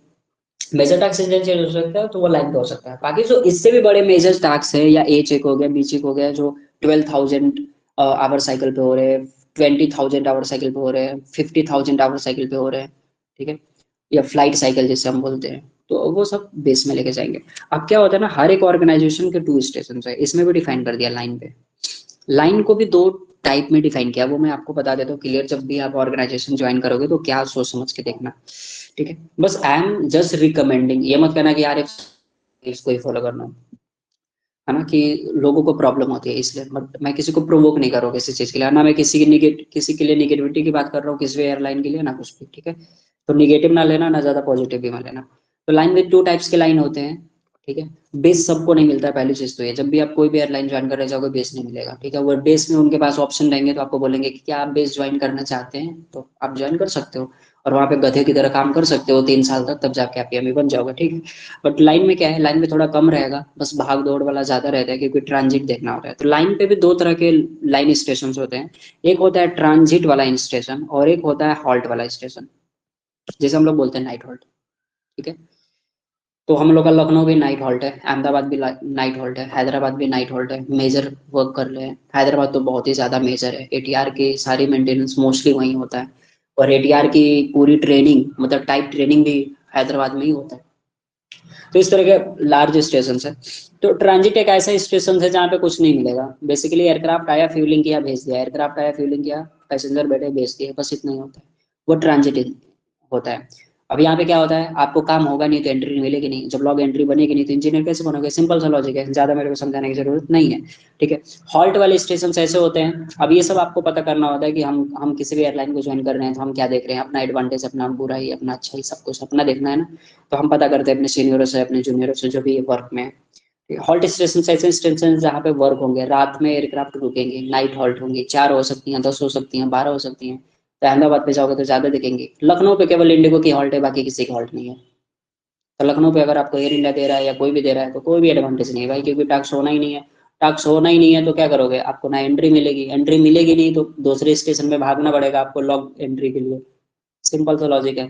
एक्सपीरियंस डजंट मैटर, आप 10 साल काम कर रहे हो, जब तक आपके पास लॉग एंट्री नहीं है।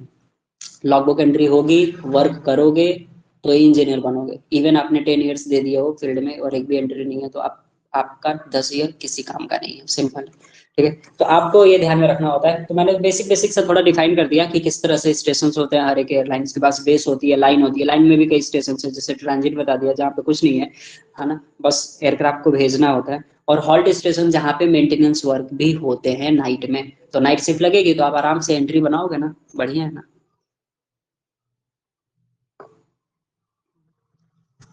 और आफ्टरनून शिफ्ट में भी बहुत सारे टास्क हो जाते हैं, हम लोग तो मोस्टली आफ्टरनून में ही करते हैं। अभी इंजन चेंज कितने हुए, 2 3 4 इंजन चेंज हो गए लखनऊ पे, तो हम लोग सब आफ्टरनून में ही करा। Hearing protection, flight line safety. अब क्या होता है ना कि जब भी एयरक्राफ्ट आता है, ठीक है, बे पे, तो उसका पर्टिकुलर एक बे एरिया होती है जहाँ पे वो पार्क होगा। जब वो पार्क होगा ना तो कई सारे इक्विपमेंट लगेंगे, ठीक है, सिंपल से बहुत सारे इक्विपमेंट लगेंगे। एक तो पहले इंजन वो स्टॉप नहीं करता है, क्योंकि इंजन इंजन स्टॉप कैसे करेगा? जब तक एपीयू नहीं ऑन करेगा, वो एपीयू ऑन करेगा, इंजन स्टॉप करेगा, सिंपल से। तो हर एक एयरक्राफ्ट में क्या होना चाहिए? एक एपीयू तो होना चाहिए। अगर एपीयू नहीं होगा तो ग्राउंड उसको पावर कैसे मिलेगा? ठीक है। और बे पे जहां पे उसको पार करना है, आप इंजन चालू नहीं रख सकते हो ना, क्योंकि इंजन चालू रहेगा तो आप अप्रोच नहीं कर सकते। ये बहुत सिंपल से आपके लॉजिक हो गया कि अगर हमारे इंजन है तो हम इंजन को ऑपरेट नहीं कर सकते। ठीक है, अगर हमारी इंजन है तो हम बे पे जब वो पार्क होगा तो वो इंजन तो बंद करेगा ही एयरक्राफ्ट। ठीक है, तो इंजन उसको बंद करना है, इंजन अपना बंद कर देगा। चॉक्स ऑन कर दिया आपने, चॉक्स लगवा दिया, जो भी है वो एपीयू पे रखता है एयरक्राफ्ट को। एपीयू से क्या मिलता है? एयर कंडीशनिंग भी मिलेगा और आपको इलेक्ट्रिकल पावर भी मिलेगा। एयरक्राफ्ट उस पे ही एपीयू से इलेक्ट्रिकल और एयर कंडीशनिंग यूज कर रहा होता है, इंजन ऑफ रहते हैं, सिंपल है। अब एपीयू चलेगा तो भी साउंड है। और बहुत सारे इक्विपमेंट्स है, जैसे कार्गो को लोड अनलोड करने के लिए एक इक्विपमेंट होता है जिसे बीएफएल बोलते हैं, उसमें भी साउंड है। ट्रैक्टर चल रहे होते हैं उसमें भी साउंड है। जो टो ट्रक है उस बैग के लिए, उसमें भी साउंड है। तो चारों तरफ एकदम आवाज ही आवाज देखने को मिलती है आपको बे पे, जो भी लाइन स्टेशन है। तो केवल साउंड ही साउंड मिलेगा, तो क्या होगा? आपको हियरिंग प्रोटेक्शन लेना पड़ेगा, सिंपल है। तो इसलिए इन्होंने हियरिंग प्रोटेक्शन के बारे में डिफाइन किया है कि हमें अपने कानों का भी थोड़ा सा ध्यान रखना पड़ेगा।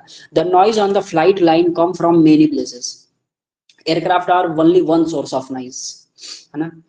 These are auxiliary APU, aircraft में एक ही पॉइंट हो सकता है जहां से नॉइज आएगा। एपीयू हो सकता है, फ्यूल ट्रक हो सकता है, बैगेज हैंडल इक्विपमेंट्स होता है जिसे हम लोग बीएफएल बोल रहे होते हैं, एंड सो फॉर्थ, और भी सारा इक्विपमेंट्स हो सकते हैं।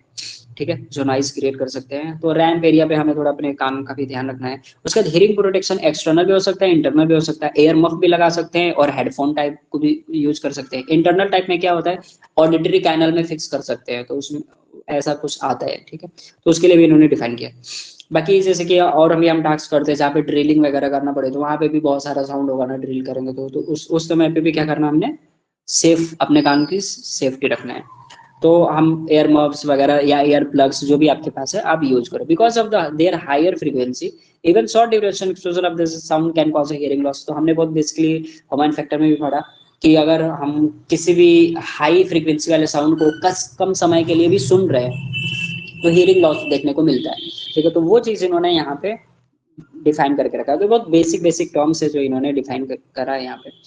उसके बाद एफओडी डैमेज है। क्या होता है कि जब भी हम इंजन पे काम कर रहे होते हैं तो थोड़ा देखना है कि इंजन के एरिया पे जो भी स्क्रूज हैं, बोल्ट हैं या जो भी है वो लूज तो नहीं है, क्योंकि इंजन इनलेट पे अगर कोई भी ऐसा स्क्रू वगैरह लूज है और टाइट नहीं है तो क्या होगा? इंजन सक्शन पे काम करता है, तो वो तो बोल्ट या नट क्या होगा? इंजन में चला जाएगा, और इंजन में जाएगा तो क्या होगा? इंजन को प्रॉब्लम करेगा, क्रिएट करेगा, है ना, डैमेज होगा, तो एफओडी लॉस होगा। तो the modern gas turbine engine will create a low pressure area in the front of the engine, means suction पे काम करता है, वो लो प्रेशर एरिया क्रिएट करता है, तभी तो एयर अपने तरफ इनलेट कर पाएगा। ठीक है, तो वो लाइन है। तो हमें कोई भी टूल वगैरह इंजन इनलेट एरिया पे नहीं रखना है, क्योंकि इंजन को हजार्ड होगा। ठीक है, एफओडी डैमेज करेगा, तो वो हमें थोड़ा देखना है। सेफ्टी अराउंड एरोप्लेन्स इन्होंने डिफाइन कर दिया है, बेसिकली एरोप्लेन के अराउंड कैसे सेफ्टी रखनी चाहिए, वो बेसिक बेसिक सब मैंने आपको बता दिया।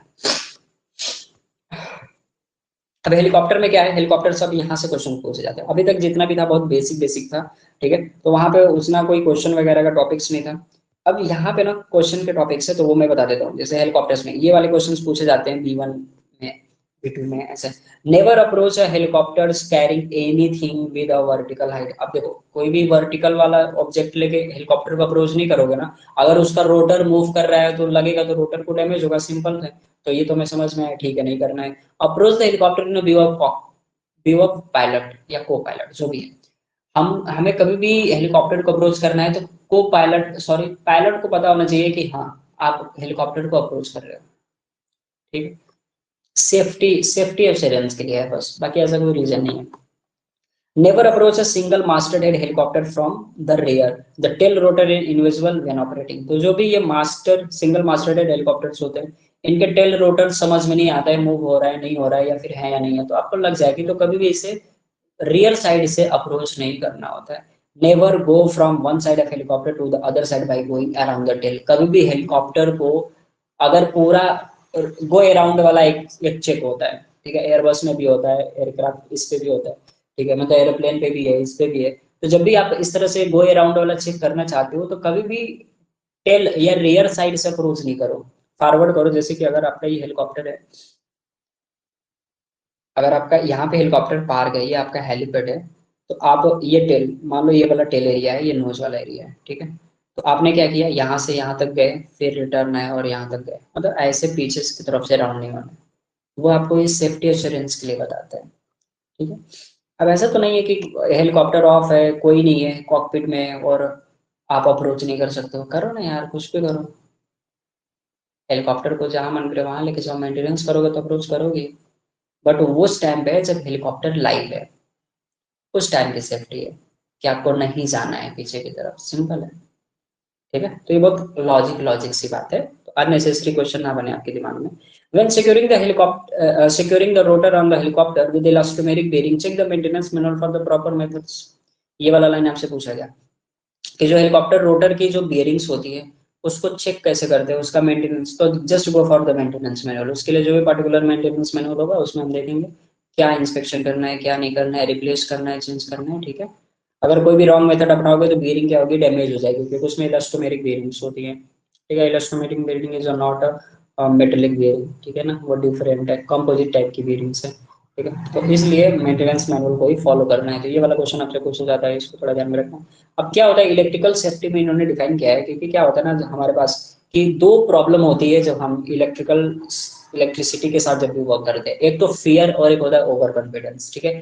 फियर होगा तो क्या होगा, हम गलती करेंगे, और ज्यादा ओवर कॉन्फिडेंस होंगे तो भी गलती करेंगे। जैसे आपने ह्यूमन फैक्टर में पढ़ लिया कि हमें मॉडरेट रहना है, हमारे अंदर अराउजल ना बहुत कम होना चाहिए ना बहुत ज्यादा होना चाहिए, सिंपल है। जब भी हम काम कर रहे हैं, ना हम बहुत खुश होने चाहिए ना हम बहुत दुखी होने चाहिए, ठीक है।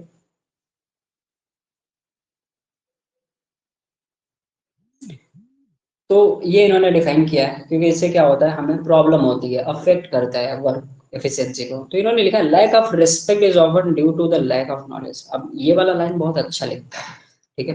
क्या इन्होंने मेंशन किया, lack of respect is often due to lack of knowledge, ठीक है। अगर आप किसी भी पर्टिकुलर प्रिकॉशंस को निग्लेक्ट कर रहे हो, अवॉइड कर रहे हो कि अरे कुछ भी लिखा होता है या कोई कुछ भी कहता है ना, ऐसे अवॉइड कर रहे हो या निग्लेक्ट कर रहे हो, तो उसका मीनिंग क्या हो गया कि आपके पास प्रॉपर नॉलेज नहीं है। जिसके पास प्रॉपर नॉलेज है वो कोई भी प्रिकॉशंस को निग्लेक्ट नहीं करेगा, अवॉइड नहीं करेगा कि अरे छोड़ो जाने दो, बहुत कुछ लिखा होता है, हम तो ऐसे कर लेंगे, है ना। वो प्रिकॉशंस को फॉलो करेगा, मानेगा, और उन्हीं प्रिकॉशन के बेसिस पे ही टास्क करने वाला है, ठीक है। तो वो लाइन इन्होंने यहाँ पे मेंशन किया है। क्लियर है सबको? हेलो?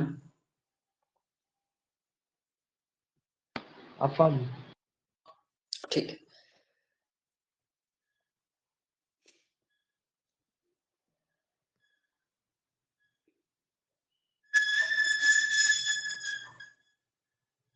सो एक लाइन इन्होंने लिखा जो मैंने आपको बता दिया। फिर नेक्स्ट इन्होंने लिखा over confidence lead to risk taking. जब हम बहुत ज्यादा ओवर कॉन्फिडेंस में होते हैं ना तो हम गलतियों को बुलावा देते हैं, ठीक है, मिस्टेक वहां पे करते हैं। तो हम लोग को बहुत बेसिकली सिखाया जाता है ना, या फिर हम लोग ऐसे पढ़ते हैं कि चाणक्य ने ये बोला था कि बहुत ज्यादा खुश हो तो भी निर्णय मत लेना, जब बहुत ज्यादा दुख हो तुम तो भी निर्णय मत लेना। तो वही वाला कॉन्सेप्ट है कि अगर हम बहुत ज्यादा डरे हुए हैं या फिर ऐसे कंडीशंस में नहीं है, फिर हमें पता है कि उस समय हम गलत करेंगे, जो भी कदम उठाएंगे गलत ही होने वाला है। और ज्यादा ओवर कॉन्फिडेंस में है या फिर बहुत ज्यादा खुशी में है, वहां पे भी हमसे गलतियां होने वाली है। तो सिंपल वही वाला लॉजिक है, ठीक है। Fire safety. अब फायर के साथ क्या है ना कि हमारे पास जो ऑक्सीजन लाइन है, जैसे कि जो जनरली आपसे बताया जाता है कि जब भी हम ऑक्सीजन लाइन पे वर्क कर रहे हैं, ठीक है, तो ऑक्सीजन लाइन पे क्या होता है ना कि हमारे पास जो एयरक्राफ्ट का ऑक्सीजन होता है ना वो 100% प्योर ऑक्सीजन है, उसमें वाटर वेपर भी नहीं होता। अब देखो तीन तरह के ऑक्सीजन होते हैं, वो मैं बता देता हूँ। एक ऑक्सीजन वो होता है जो इंडस्ट्रियल एरिया में होता है, वो उसमें बहुत सारे मिक्सर्स होते हैं। इंडस्ट्री में आप समझती हो कितने सारे गैसेज हैं, ठीक है, तो वो बहुत मिक्सर ऑक्सीजन होता है, वो प्योर नहीं होता, इम्प्योर ऑक्सीजन है। जो हॉस्पिटल का ऑक्सीजन होता है वो वाटर वेपर वाला ऑक्सीजन होता है। जब भी देखोगे ना थोड़े बहुत बच्चों को या फिर किसी को भी ऑक्सीजन मास्क लगा है तो उसमें वेपर ज्यादा दिखता है आपको, मीन्स उस ऑक्सीजन में वाटर वेपर भी प्रेजेंस रहता है, ठीक है। बट जो आपका एयरक्राफ्ट का ऑक्सीजन होता है वो 100% प्योर ऑक्सीजन होता है, उसमें बिल्कुल वाटर नहीं होता, ओनली ऑक्सीजन ही होता है, इसलिए 100% प्योर होता है। और जब 100% प्योर ऑक्सीजन होता है तो वो किसी भी ऑब्जेक्ट को फ्लैमेबल या इग्नाइट करने में ज्यादा ही एक्टिव होता है, ठीक है। तो जब भी ऑक्सीजन लाइन पे हम काम कर रहे हैं तो हमें ये देखना है कि जो भी हमारे टूल्स है, इक्विपमेंट्स है, उस पे ग्रीस तो नहीं लगा है। कोई भी पेट्रोलियम प्रोडक्ट जैसे ग्रीस हो गया, हाइड्रोलिक ऑयल हो गया, इंजन ऑयल हो गया, ये सब क्या है? पेट्रोलियम प्रोडक्ट्स है। आप लोगों ने पढ़ा होगा एक डिस्टिलेशन होता था, ठीक है, और एक होता था कि अलग अलग लेवल, आपने 12th में पढ़ा होगा जिसमें हमने क्रूड ऑयल लिया, क्रूड ऑयल को हीट किया तो अलग अलग टेम्परेचर लेवल पे हमें कई सारे ऑयल मिले, उसमें वैसलीन भी आया, ठीक है। तो ये क्या हो गया कि सब पेट्रोलियम प्रोडक्ट ही तो है। एवी गैस भी पेट्रोलियम प्रोडक्ट है, ठीक है, हाइड्रोलिक ऑयल भी पेट्रोलियम प्रोडक्ट है, इंजन ऑयल भी पेट्रोलियम प्रोडक्ट्स है, ठीक है, सबके सब पेट्रोलियम प्रोडक्ट है, ग्रीस भी पेट्रोलियम प्रोडक्ट है। तो अगर ये सारी चीजें कोई भी अगर लगा हुआ है उस टूल पे और उसी टूल से हम ऑक्सीजन लाइन पे काम कर रहे हैं तो इग्नाइट होने की चांसेस है, ठीक है। तो हमें मेक श्योर करना है कि ये सारी चीजें दूर होनी चाहिए ऑक्सीजन लाइन से। और ऑक्सीजन लाइंस में जो भी कनेक्टर्स होते हैं ना वो इस तरह से डिफाइन करे गए होते हैं, जब भी आप सिस्टम पढ़ोगे तो आपको बताया जाएगा कि वो जो कनेक्टर्स होते हैं ना उनके जो बोल्स होंगे या नट होंगे या जो भी फिटिंग्स होंगे, वो फिटिंग इस तरह से डिजाइन किए गए हैं कि वो स्लोली ओपन होगा, स्लोली ही क्लोज होने वाला है। आप उस पर ज्यादा हाथ नहीं चला सकते, मीन्स टूल नहीं चला सकते आप। वो अपने फ्रीक्वेंसी में ही ओपन होगा और अपने फ्रीक्वेंसी में ही क्लोज होगा। ऐसे क्यों बनाया? अब जो ऑक्सीजन लाइन होती है, जब आपने सिस्टम अगर पढ़ा होगा कॉलेज में तो आपको पढ़ाया होगा टीचर ने कि टाइट आपकी स्टील की लाइंस होती हैं, स्टील की, ठीक है, स्टील अलर्स यूज करे गए हैं ऑक्सीजन लाइन के लिए, और वो भी फ्लेमेबल हो जाती है, वो भी जल जाती है ऑक्सीजन, क्योंकि ऑक्सीजन बहुत ज्यादा इग्नाइटेबल होता है, सामने वाले को जला देगा तुरंत, क्योंकि वो एकदम प्योर ऑक्सीजन है, ठीक है। तो इसलिए कनेक्टर्स, जो भी कनेक्टर्स यूज किए उसको क्या किया कि उसको slowly open slowly close type का बनाया, ठीक है। वो अपने फ्रीक्वेंसी पे ओपन होगा, अपनी फ्रीक्वेंसी पे ही क्लोज होगा, ठीक है। आप तेजी से नहीं कर सकते, इसलिए क्योंकि हीट अगर आपने बहुत तेजी से करा तो हीट जनरेट होगा, और हीट जनरेट होने की वजह से वो जो कनेक्टर है या वो जो ऑक्सीजन लाइन है उसमें आग लग जाएगी। तो ये मेंटेनेंस प्रैक्टिसेस है, आपसे बताई जाती है, आपको पढ़ाई जाती है, ठीक है।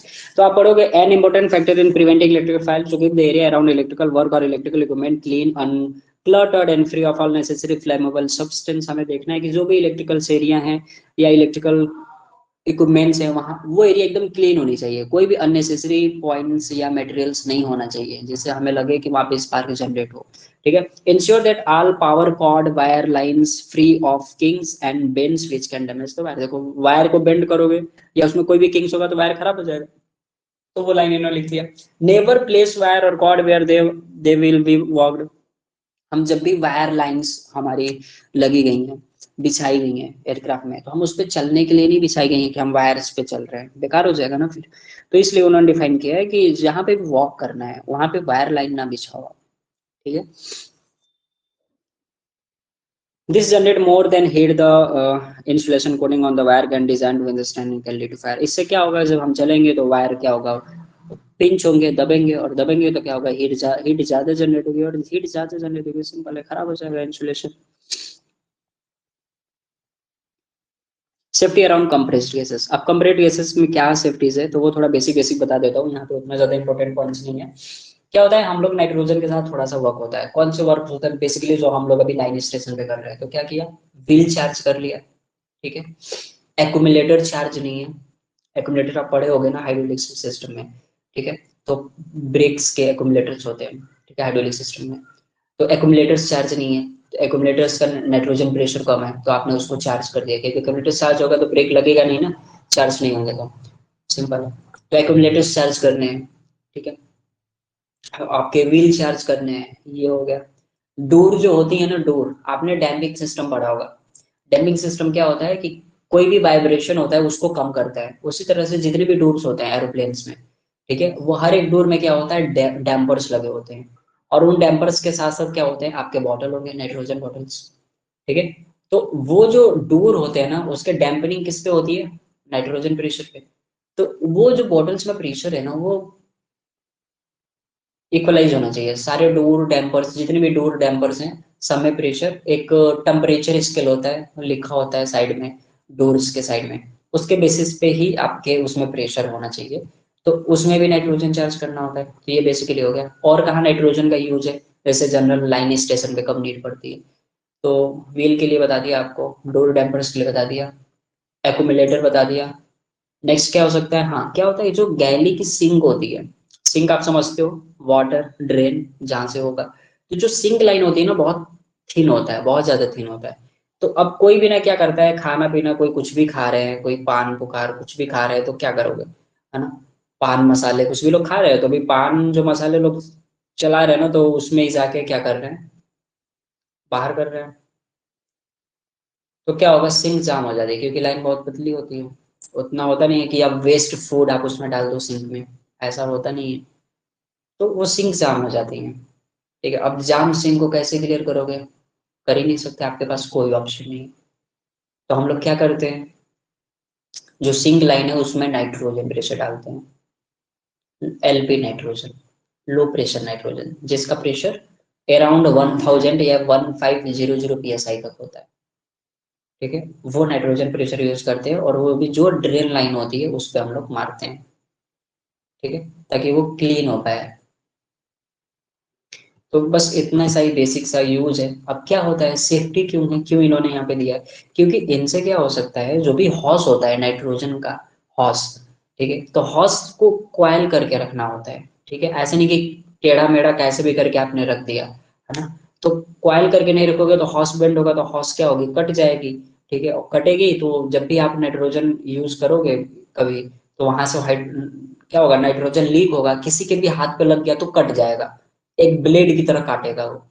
ठीक है, तो सेफ्टी देखना है ना, क्योंकि उसमें क्या है, 1500 psi तक का प्रेशर है। तो डिपेंडिंग ऑन आपने कितना ओपन किया है, रेगुलेटर होता है अपने पास, HP regulator, LP regulators, regulator use करके हम अपने अकॉर्डिंग प्रेशर आउटलेट करते हैं। ठीक है, तो मान लो हमने यूज किया, बट हम फिर भी इंश्योर करेंगे ना, ऐसा नहीं होता कि हम एक ही बार 1500 psi ओपन कर देते हैं, नहीं करते हैं, हम लोग थोड़ा थोड़ा ओपन करते हैं, ताकि देखते हैं कि कहीं लीकेज तो नहीं है। ठीक है, एंश्योरिटी के साथ हम लोग काम होता है, और कोई भी काम कर रहे हैं तो अपनी सिक्योरिटी देखेगा, एक ही बार ओपन तो कर नहीं देगा बोतल का प्रेशर। बट फिर भी हमें इंश्योर करना है, ताकि हमारा हौस ना खराब हो, सिक्योरिटी रहे, सही रहे।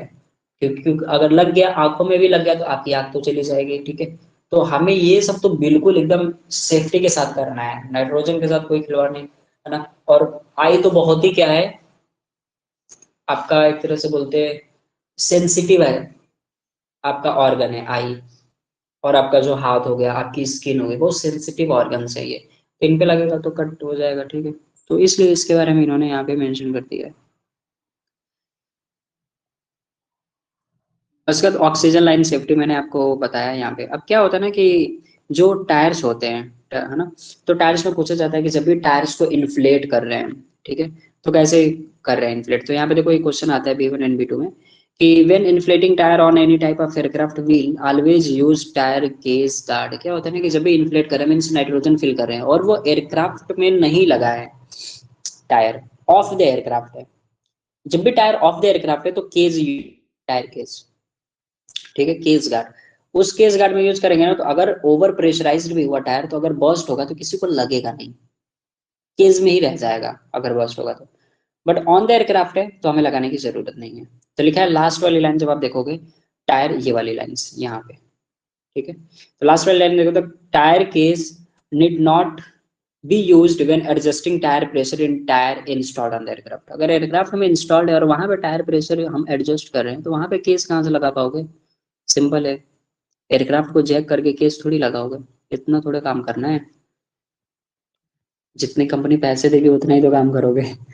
तो वो नहीं करेंगे हम लोग, है ना। अगर एयरक्राफ्ट पे नहीं है तो वो ऑलरेडी उस पर वेट ऑन व्हील है, पूरा वेट है, तो वो ऐसे भी बर्स्ट होने वाले चांसेस नहीं है, वो इतना इजी आप प्रेशर जाता भी नहीं है। ठीक है, तो एडजस्ट कर रहे हैं तो कोई इशू नहीं है, बट इन्फ्लेट कर रहे हैं तो वो अनस्टाइल टायर पे करते हैं, तो इन्फ्लेट कर रहे हैं तो वहां पे हमें केस गार्ड लगाना है। तो ये वाला आपसे क्वेश्चन पूछता है, आपको ध्यान में रखना। ऑक्सीजन की सेफ्टी मैंने आपको बताया, जो भी मैंने बताया वो सारे इन्फॉर्मेशन यहाँ पे मेंशन है।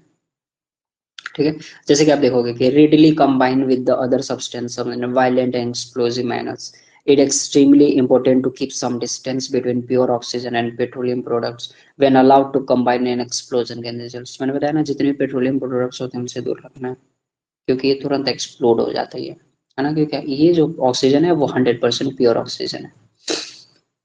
There are variety of inspection maintenance practices जो इन्होंने बताया। Care should be use on as much as possible, maintenance should be done outside. और जब भी ऑक्सीजन लाइन पे हम मेंटेनेंस कर रहे हैं तो वो मेंटेनेंस बाहर होता है, आउटसाइड करेंगे, ताकि वेंटिलेशन प्रॉपर मिले आपको, ठीक है, इग्नाइट वाला चांसेस कम से कम हो।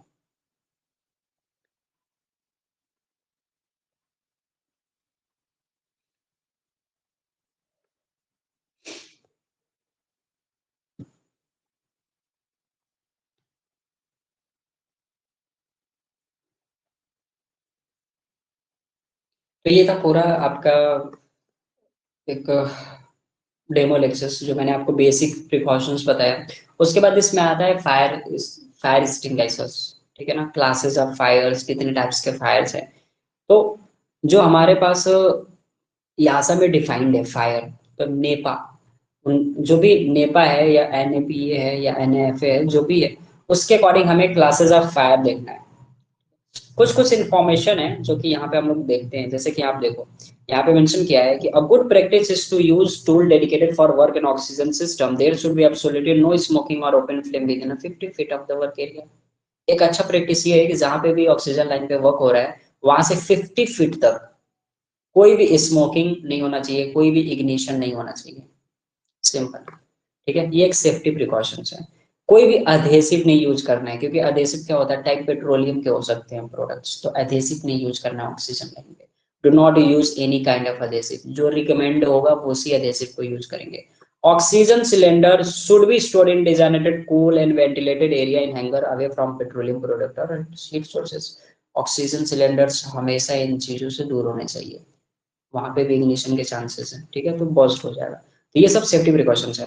और दूसरा पॉइंट ये है कि जो भी ऑक्सीजन लाइंस हो गया, वो एवरी मूविंग पार्ट है, जैसे कि बहुत सारी है मूविंग पार्ट्स हो गए, इलेक्ट्रिकल वायरिंग लाइंस हो गया, फ्लूइड लाइंस हो गए, इनसे 2 इंचेस डिस्टेंस बना के रखो ऑक्सीजन लाइंस को, जो भी इंस्टॉलेशन होती है। देखो हमें ये सब करने की जरूरत नहीं है, हम ये पढ़ रहे हैं, ये जो मैन्युफैक्चरर बना रही होती है एयरक्राफ्ट वो अपना देखता है, बट हम बेसिकली नॉलेज के लिए पढ़ रहे होते हैं, तो नॉलेज के लिए एक है ना, हम लोग ऐसा कर नहीं रहे हैं कि ऑक्सीजन लाइन बिछा रहे हैं एयरक्राफ्ट में, ऐसा कुछ नहीं। अगर ऑक्सीजन लाइन में प्रॉब्लम आई, हमने दूसरी लाइन आई, पुरानी लाइन खराब हुई, लीकेज है, उसको चेंज करो, लगा दो, तो हमें तो कुछ नहीं करना है ना, जहाँ पे था वहीं पे लगा दिया, अपने को नहीं सोचना है, ठीक है। तो all oxygen lines should be marked and should never at least 2 inches of clearance from moving parts, electrical wirings and all fluid lines, है ना। तो इनसे 2 इंचेस आप डिस्टेंस में करोगे तो कोई इशू नहीं रह जाएगा। तो ये इन्होंने बेसिक बेसिक सा डेफिनेशन दे दिया आपको, ठीक है। Then safety around hazardous materials, तो एमएसडीएस के बारे में बताया कि मटेरियल सेफ्टी डेटा शीट होती है, उसका डेफिनेशन इन्होंने डिफाइन किया है कि कैसे हमें सेफ हैंडलिंग करना है, स्टोर करना है हजार्ड मटेरियल्स को, डिस्पोज कैसे करेंगे, है ना। तो वो सारी चीजें है। फिर हमारे पास एक जीएचए है, जिसे हम लोग बोलते हैं globally harmonised system of classification and labelling of chemicals. तो जीएचए के अकॉर्डिंग इन्होंने कुछ डिफाइन किया है। तो इतने 16 डेटा हैं जो सेफ्टी डेटा शीट में आते हैं, तो इनको जस्ट पढ़ लेना है। लास्ट वाला आपसे एक B2 में क्वेश्चन पूछता था कि अदर इंफॉर्मेशन इंक्लूडेड होता है जीएचएस सेफ्टी डेटा शीट में कि नहीं होता है, आप बोल दो हाँ होता है, सिंपल है। तो ये वाला क्वेश्चन पूछ रहा होता था। बाकी आप जस्ट 16 जितने हैं उनके जस्ट नाम देख सकते हो, बाकी और ज्यादा इंपॉर्टेंट नहीं है। उसके बाद हम एक लास्ट वाला कवर करके कंक्लूड करेंगे क्लास, ठीक है। तो लास्ट वाला पॉइंट क्या बताने वाला हूँ, एक डायमंड के बारे में बताने वाला हूँ, जो 4 कलर सेगमेंटेड डायमंड होता है, ठीक है। तो यहाँ पे इन्होंने लिखा है मेनी ओल्डर एयरक्राफ्ट एसटीएस में कंटेन अ पिक्टोरियल लेवल known as a risk diamond. अब ये रिस्ट डायमंड होता क्या है, इसके बारे में समझ लेना है। तो रिस्ट डायमंड में 4 कलर हो सकते हैं, रेड भी हो सकता है, येलो भी हो सकता है, ब्लू भी हो सकता है, व्हाइट भी हो सकता है, ठीक है। ये डायमंड का कलर, ठीक है। चारों में से कोई हो सकता है। रेड होगा मीन्स फ्लेमेबिलिटी ज्यादा है, येलो होगा मीन्स रिएक्टिविटी है उसकी, ब्लू है मीन्स हेल्थ इश्यू क्रिएट करेगा, व्हाइट है मतलब ये ज्यादा स्पेशली हाजार्ड है, ठीक है। तो ये सारे पॉइंट है। अब उस पर नंबर्स भी होते हैं, जो आपका डायमंड होता है ना, जैसे कि यहाँ पे देखो ये सिंबल्स दिए हैं, तो इस पे नंबर्स भी होंगे, देखिए जो लोअर वाले हैं ना इस पे नंबर्स हैं। इन नंबर्स का क्या मीनिंग है, 0 to 4 तक नंबर हो सकते हैं, 0 to 4 तक। 0 है मीन्स लो हजार्डस है, ठीक है, रिस्क बहुत कम है। जितनी ज्यादा नंबर होगा ना उतना ही ज्यादा क्या होगा, हजार्ड होगा, ठीक है, या रिस्क ज्यादा होगा, सिंपल। तो आप ये बेसिक समझ गए रिस्क डायमंड में, ये B2 में पूछ रहा होता है वैसे जनरली, थोड़ा इसको अच्छे से पढ़ लेना है। तो आपने देख लिया कि 0 to 4, 4 means material is very hazardous, 0 means low hazardous, simple है, या कोई हजार्ड है ही नहीं। और भी आपसे बेसिक बेसिक डेफिनेशन पूछ लेता है, जैसे रेड का मीनिंग क्या है, RAD, red means radiation, L K means alkali, acid means acid ही होगा, CaRC मीन्स कार्सिनोजेनिक मटेरियल्स। ठीक है, तो ये जो बेसिक बेसिक डेफिनेशंस है वो ध्यान में रखना है। लेटर वाटर का W का क्या मीनिंग है, it stand for high reactivity of water, है ना, कि वो जो कंपोनेंट होगा जिसपे भी ये सिंबल वाला डायमंड वाला सिंबल बना के व्हाइट कलर का कर दे या W लिख दे, इसका मीनिंग ये होगा कि उसका जो रिएक्शन है वाटर के साथ बहुत ज्यादा है। ठीक है, तो ये कुछ कुछ पॉइंट्स है जो आपको ध्यान में रखना है। उसके बाद फायर सेफ्टी है, फायर सेफ्टी में आएंगे तो then types of the fire आ जाएगा, फायर प्रोटेक्शन। तो फायर के लिए क्या कंपोनेंट्स चाहिए, तो 3 कंपोनेंट्स रिक्वायर्ड है जो होने चाहिए तभी फायर लगने वाला है। पहला तो फ्यूल या कोई भी फ्लेमेबल मटेरियल, कोई भी फ्लेमेबल मटेरियल हो जिसमें फायर लगनी चाहिए। हीट, हीट के बिना फायर होगा नहीं, और ऑक्सीजन तो मस्ट रिक्वायर्ड है, ऑक्सीजन के बिना रिएक्शन कैसे होगा, क्योंकि आपने केमिस्ट्री तो पढ़ा ही होगा, बिना ऑक्सीजन के रिएक्शन हो ही नहीं सकता, तो ऑक्सीजन होना चाहिए। तो 3 कंपोनेंट है, इसे बोलते हैं ट्रायंगल, फायर ट्रायंगल बोलते हैं। फायर ट्रायंगल में 3 कंपोनेंट कौन से हैं, fuel, heat, oxygen, basic basics हैं, थोड़ा बहुत इंटरव्यू में भी पूछते हैं। ठीक है, तो रैपिड ऑक्सीडेशन का completion noticeable release of heat and light is called combustion of burning. यही हमने कंबशन या बर्निंग का डेफिनेशन पढ़ा कि क्या होगा, ऑक्सीजन के साथ ऑक्सीडेशन हो जाता है ना। बर्निंग का मीनिंग क्या है, ऑक्सीडेशन होना ही होता है ना, बर्निंग है ना, ऑक्सीजन के साथ रिएक्शन होना ही, दैट इज द बर्निंग। तो वो चीज इन्होंने लिख दिया। क्लासिफिकेशन ऑफ फायर, जैसे हम लोगों ने बहुत बेसिक पढ़ रहे होते हैं, NFPA जैसे हम नेपा बोल रहे थे। ठीक है, तो नेशनल फायर प्रोटेक्शन एसोसिएशन के अकॉर्डिंग आपके पास 3 तरह के फायर होते हैं, क्लास A B C। जो D वाला होता है वो इसके अकॉर्डिंग फायर नहीं होता, बट हम जनरली बोल देते हैं कि 4 फायर होते हैं। ठीक है, 4 टाइप्स ऑफ द फायर है। बट NFPA के अकॉर्डिंग जब भी एग्जाम में ऐसे पूछे ना कि according to the NFPA classification of fire, तो आप बताओगे सर 3 क्लासिफिकेशन ऑफ फायर, और अकॉर्डिंग टू नहीं लिख रहा है तो आप 4 वाला टिक करना। ठीक है, तो class A fire means ordinary combustible materials, जैसे वुड हो गया, प्लाईवुड्स हो गए, पेपर्स हो गए, मटेरियल्स हो गए, क्लॉथ्स हो गए, है ना, वो सब ऑर्डिनरी में आते हैं, उसको क्लास ए फायर बोलते हैं। अगर उनमें फायर लगती है तो class A fire. Class B fire means ऐसे फायर्स जो फ्लैमेबल होते हैं, पेट्रोलियम प्रोडक्ट्स हो गए, उन पे अगर फायर लग रही है तो वो हमारा क्लास बी फायर हो गया। क्लास सी फायर के मीन कोई भी इलेक्ट्रिकल रिलेटेड फायर है, इलेक्ट्रिसिटी से रिलेटेड फायर है, इलेक्ट्रिकल कंपोनेंट में है, इक्विपमेंट में है ना, मशीनरीज में है, तो वो फायर क्या होगा, क्लास सी टाइप फायर होगा। ठीक है, तो class A, class B, class C ये आपसे पूछे जाते हैं, आपको ध्यान में रखना है कौन सा फायर है, डेफिनेशंस पूछते हैं बेसिक बेसिक। लास्ट वाला जो वन फायर है ना, class D fire, class D fire का मीनिंग क्या है, मेटल फायर। अब एयरक्राफ्ट में मेटल फायर कहाँ पे हो सकता है, ऐसा कौन सा मेटल है एयरक्राफ्ट में जो जल सकता है ना। एयरक्राफ्ट का हॉटेस्ट पार्ट क्या है, अगर मैं इससे पूछूं सबसे ज्यादा हीट कहाँ पे है, सिंपल बोलोगे सर इंजन है। इंजन में भी सबसे ज्यादा हीट कहाँ पे है, आप बोलोगे सर टरबाइन के इनलेट पे, TIT, जो फर्स्ट स्टेज ऑफ टरबाइन होगा उसी पे होगा। या फिर आप बोलते हो NGV, nozzle guide when, turbine का, कंप्रेसर वाला नहीं। तो जो इनलेट गाइड वेन होगा या नोजल इनलेट गाइड वेन, उस पे टेम्परेचर बहुत ज्यादा होता है, सिंपल है। या फिर first stage of turbine blades, तो वहां पे इतना ज्यादा टेम्परेचर है तो वो जल ही नहीं सकता, फिर एयरक्राफ्ट में फायर लगने कहाँ लगेगी, कहाँ पे, मेटल फायर। तो हमें ये समझ में आता है कि सर हमने सिस्टम में पढ़ा था कि जो हमारे एयरक्राफ्ट के व्हील होते हैं वो मैग्नीशियम और एल्युमिनियम के एलॉय के बने होते हैं, और आप मैग्नीशियम और एल्युमिनियम के एलॉय को चाहे कितना भी बेटर एलॉइंग कर लोगे, उसमें फायर तो लगने ही वाली है। उसमें टेम्परेचर लिमिटेशन है कंपेयर टू टाइटेनियम, टाइटेनियम से आप कंपेरिजन नहीं कर पाओगे। टाइटेनियम, प्लेटिनम, इनकी टेम्परेचर्स बहुत ज़्यादा होती है, इनमें फायर इजी नहीं लगेगा।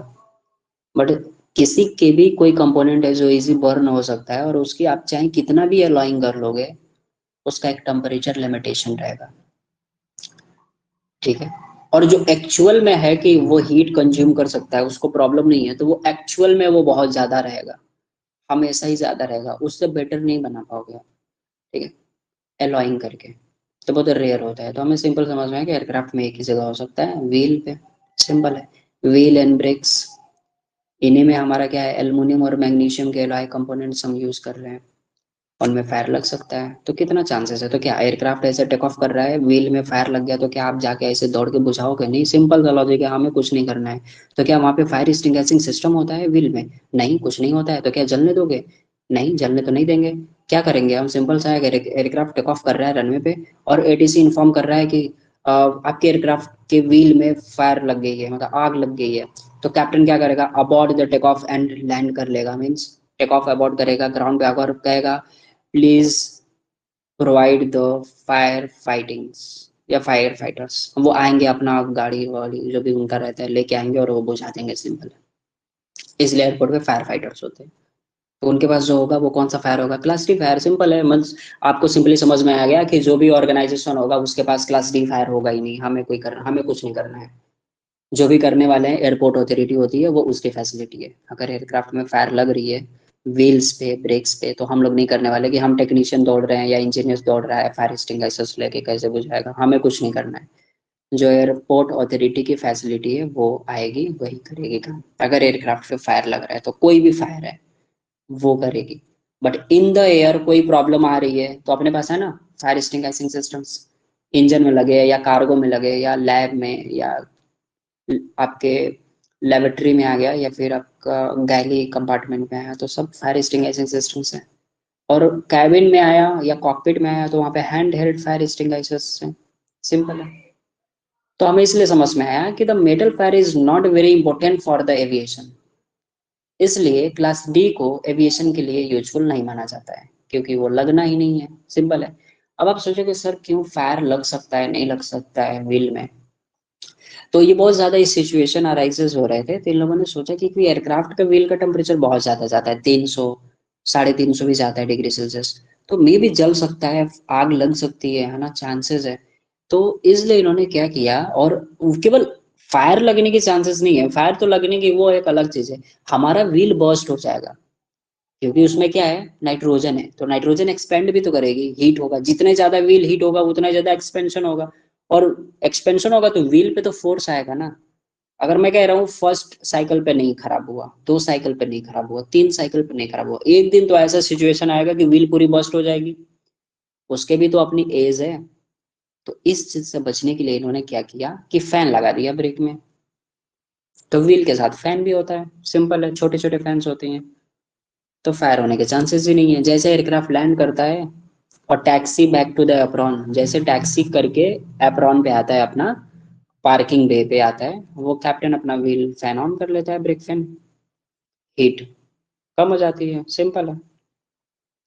और जब भी उसको टेक ऑफ करना होता है कैप्टन को, तो जब भी वो टैक्सी करता है तो अपना ब्रेक फैन ऑन कर लेता है और टैक्सी करते करते जाएगा अपने होल्ड पॉइंट पे, जहाँ पे उसे high power up run up start करना है। फिर अपना पूरा इंजन का थ्रॉटल सेट करेगा, फिर टेक ऑफ करेगा, वहां से रन करेगा। वहां पे अपना पूरा फैन चालू करके रखता है, ताकि टेम्परेचर डाउन हो गया होता है। टेम्परेचर कितना हो जाता है आप पूछोगे, सर 10 हो जाता है, 20 भी हो जाता है, 50 से नहीं बिलो हो जाता है टेम्परेचर, मतलब जितना आपका इन्वायरमेंट का टेम्परेचर होता है उतना हो जाता है फैन से। तो एडवांटेज होता है, क्योंकि अगर एयरक्राफ्ट आया और 30 मिनट में ही डिप्राचर रहता है, एयरक्राफ्ट इससे ज्यादा ग्राउंड टाइम नहीं होता, 30-35 मिनट का ग्राउंड टाइम है। एयरक्राफ्ट आया, पैसेंजर्स बैठे, फ्यूलिंग हुआ, फिर एयरक्राफ्ट जाएगा, ठीक है, 35 मिनट्स। देन उतने में तो क्या होना है, जाना ही एयरक्राफ्ट को, तो वो फैन ऑन करके रखते हैं, सिंपल है। जब रन करेंगे तब नहीं ऑन रखेंगे, ठीक है। तो इससे हमको एक सोल्यूशन मिल गया कि हमारा जो टायर जो बर्स्ट हो रहे थे वो वाला प्रॉब्लम खत्म हो गया, एनकाउंटर कर लिया हम लोगों ने। तो इसलिए class D fire is not defined in flammable metals, है ना, इन्होंने लिखा है as a defined as a flammable metal, class D fire is not commercially considered by NFPA. तो इन्होंने इसको कंसिडर नहीं किया, केवल इन्होंने ए बी सी फायर को ही कंसिडर किया एनएफपीए ने। तो यूजली क्लास डी फायर कहाँ पे आ जाएगा? तो जो मैंने आपको बताया वही है, involve magnesium shop, aircraft wheel and brakes, और are the result of improper या poor handling of building equipments, तो बिल्डिंग एप्लीकेशंस, तो वहां पे थोड़ा बहुत फायर लग सकते हैं मेटल में, तो हमने क्लास डी वाला फायर एक्सटिंग्विशर्स यूज कर लिया। क्लियर है सबको?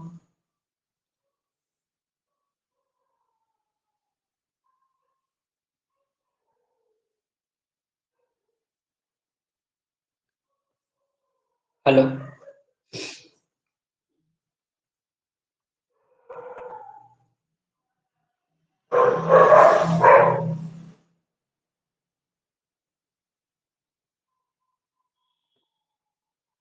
क्लियर है ना सबको?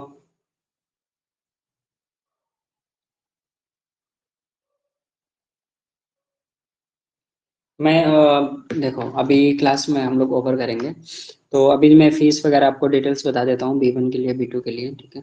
एंड जो भी डिटेल्स होगी फी की एक्चुअल वाला, वो मैं शेयर कर दूंगा आपको क्लासरूम में, जैसे मैं फ्री हुआ तब आपको शेयर कर दूंगा। एंड जो भी इनरोलमेंट वगैरह होगा ना, फॉर्म वगैरह फिल करना रहता है, तो उसको वगैरह भी, वो भी सारी डिटेल्स मैं आपको शेयर कर दूंगा क्लास ग्रुप में, सॉरी डेमो ग्रुप में। जो भी हम लोग कंटिन्यू करेंगे वो भी डिफाइन कर दूंगा कि कब से हमारा कंटिन्यू हो रहा है, कैसे कैसे लेक्चर्स कंटिन्यू होगा, बाकी वो सारी इन्फॉर्मेशन मैंने आपको बता दिया है। फीस हमारे पास दो तरह की फीस है, और फीस हमने बिल्कुल बहुत क्लियर बता देता हूँ, हमने फीस बिल्कुल इस सेशन में आप इंक्रीज नहीं कर रहा हूँ, ठीक है। नहीं मैंने बढ़ाया है कोई भी। तो जो प्रीवियस सेशन में मैंने फीस चार्ज किए थे, वही फीस मैं आपको बता रहा हूँ, सेम फीस वही डेटा है, मैं इस सेशन में कोई फीस मैंने बढ़ाया नहीं है। तो दो तरह की फीस है, एम्प्लॉयड के लिए डिफरेंट फीस रखे हैं, क्योंकि वो थोड़े दे सकते हैं पैसे, है ना, उनके लिए इजी है। बट जो अभी क्लासरूम के स्टूडेंट हैं, उनको अपनी फैमिली पे डिपेंड होना रहता है, तो उनके लिए फीस अलग है, ठीक है। तो जो एक्चुअल फीस है वो मैं आपको बता देता हूँ, ठीक है। जो एम्प्लॉयड के लिए फीस मैंने रखी है, B1 के लिए बता रहा हूँ आपको, 1400 है, ठीक है। और जो B2 के लिए फीस है वो 1200 है, ठीक है। ये एम्प्लॉयड के लिए है। बट अभी इसमें भी डिस्काउंट मैं दे रहा हूँ कुछ दिन के लिए आपको, आज 15 है ना, 16, 17, 18 तक 3 दिन का डिस्काउंट रहेगा इस पे भी। जो एक्चुअल फीस है स्टूडेंट के लिए वो मैं बता देता हूँ, जो एक्चुअल फीस है स्टूडेंट के लिए वो आपका है 1170, B1 के लिए, स्टूडेंट्स के लिए। और उस पे भी B2 का मैंने रखा है 970, ठीक है, ये B2 के लिए। अब इस पे भी मैं आपको डिस्काउंट दूंगा 18 तक, 3 दिन के लिए डिस्काउंट दूंगा, 3 दिन में आप ज्वाइन कर लोगे तो वो रहेगा, अदरवाइज जो एक्चुअल फीस है वही आपको देना पड़ेगा, ठीक है। तो 3 दिन के लिए डिस्काउंट दूंगा। जो आपको डिस्काउंट देने के बाद मैं ये जो फीस रखा हूँ एम्प्लॉयड के लिए वो 12 कर दिया है, ठीक है। और जो B2 के एम्प्लॉयड होंगे उनको 1000 कर दिया है। और जो B1 एंड B2 दोनों के स्टूडेंट है, केवल स्टूडेंट है ना, उनके लिए फीस मैंने 870 किया है, सिंपल, दोनों के लिए, चाहे वो B1 के हो चाहे वो B2 के हो, उनके लिए फीस 870 है। अगर वो टाइमली दे देते हैं तो 3 दिन में, ठीक है, आप फीस अगर कर देते हो तो आपको मिल जाएंगे।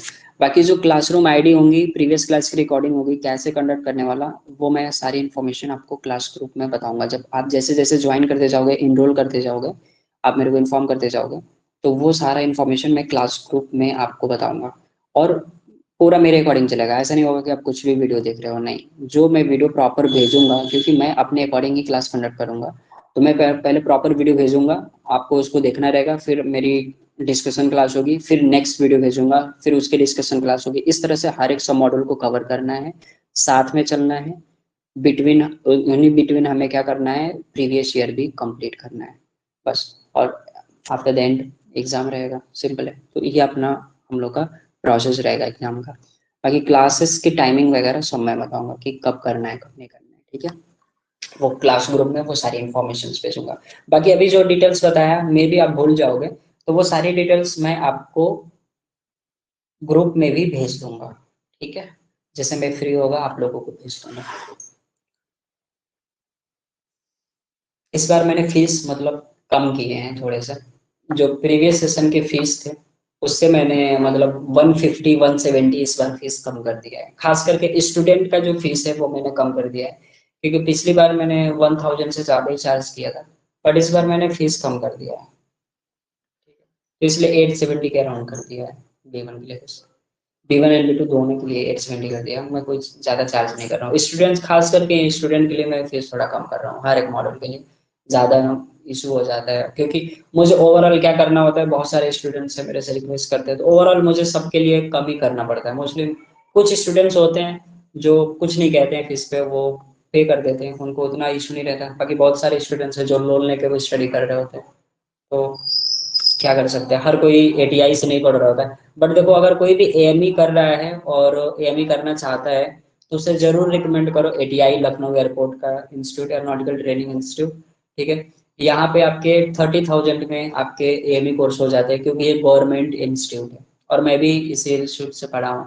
तो अगर वो स्टूडेंट्स भागता भी है, नहीं पढ़ने का मन है, या फिर उसको लगता है करियर नहीं अच्छा है, जा भी सकता है।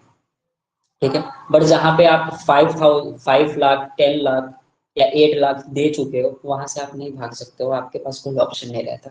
ठीक है, तो इशू हो जाता है। बट एटीआई बहुत अच्छा इंस्टीट्यूट है, यहाँ से बहुत सारे हैं। और 1992 से चल रहा है, 1992 से चल रहा है इंस्टीट्यूट, तो इसको रिकमेंड कर सकते हो। और इसका सिलेक्शन गवर्नमेंट एंट्रेंस होता है, एंट्रेंस पे ही सिलेक्शन होता है, उसके बेसिस पे सिलेक्शन होता है। और क्लासेस जो भी रहती हैं, और आपको डिप्लोमा भी मिलता है, मतलब diploma in aircraft maintenance engineering, मतलब कोई डिग्री नहीं मिलता, diploma in aircraft maintenance engineering plus UFR certificate of recognition जो भी है आपको मिल जाता है। बाकी कॉलेज का चीज़ें हैं वो सब बेसिक सा मैंने आपको बता दिया, जस्ट फॉर इन्फॉर्मेशन, कि अगर कोई चाहे, किसी को बहुत इशू होता है, क्योंकि बहुत सारे बच्चे ना यहाँ पे यूपी में ही, यूपी के ही हैं, यूपी में ही बच्चे मैं देख रहा हूँ तिरुवनंतपुरम जाके स्टडी करके आए हैं, उधर जाके सासिब से बहुत दूर दूर से पढ़ गए हैं। उन लोगों को प्रेजेंट टाइम में नहीं पता है कि ये टीआई है। आपके पास नेट है, गूगल है, करो ना सर्च, पता चल जाएगा कि सबसे चीपेस्ट कॉलेज कौन है इंडिया में, आपको पता चलेगा लखनऊ में है। सिंपल है, आगे पढ़ लो, क्यों पैसा फूकना माँ बाप का, है ना। कॉलेज वाले तो सपने दिखाएंगे ना कि 10 लाख मिलेगा। Okay, bye bye, good night, thanks for giving your time.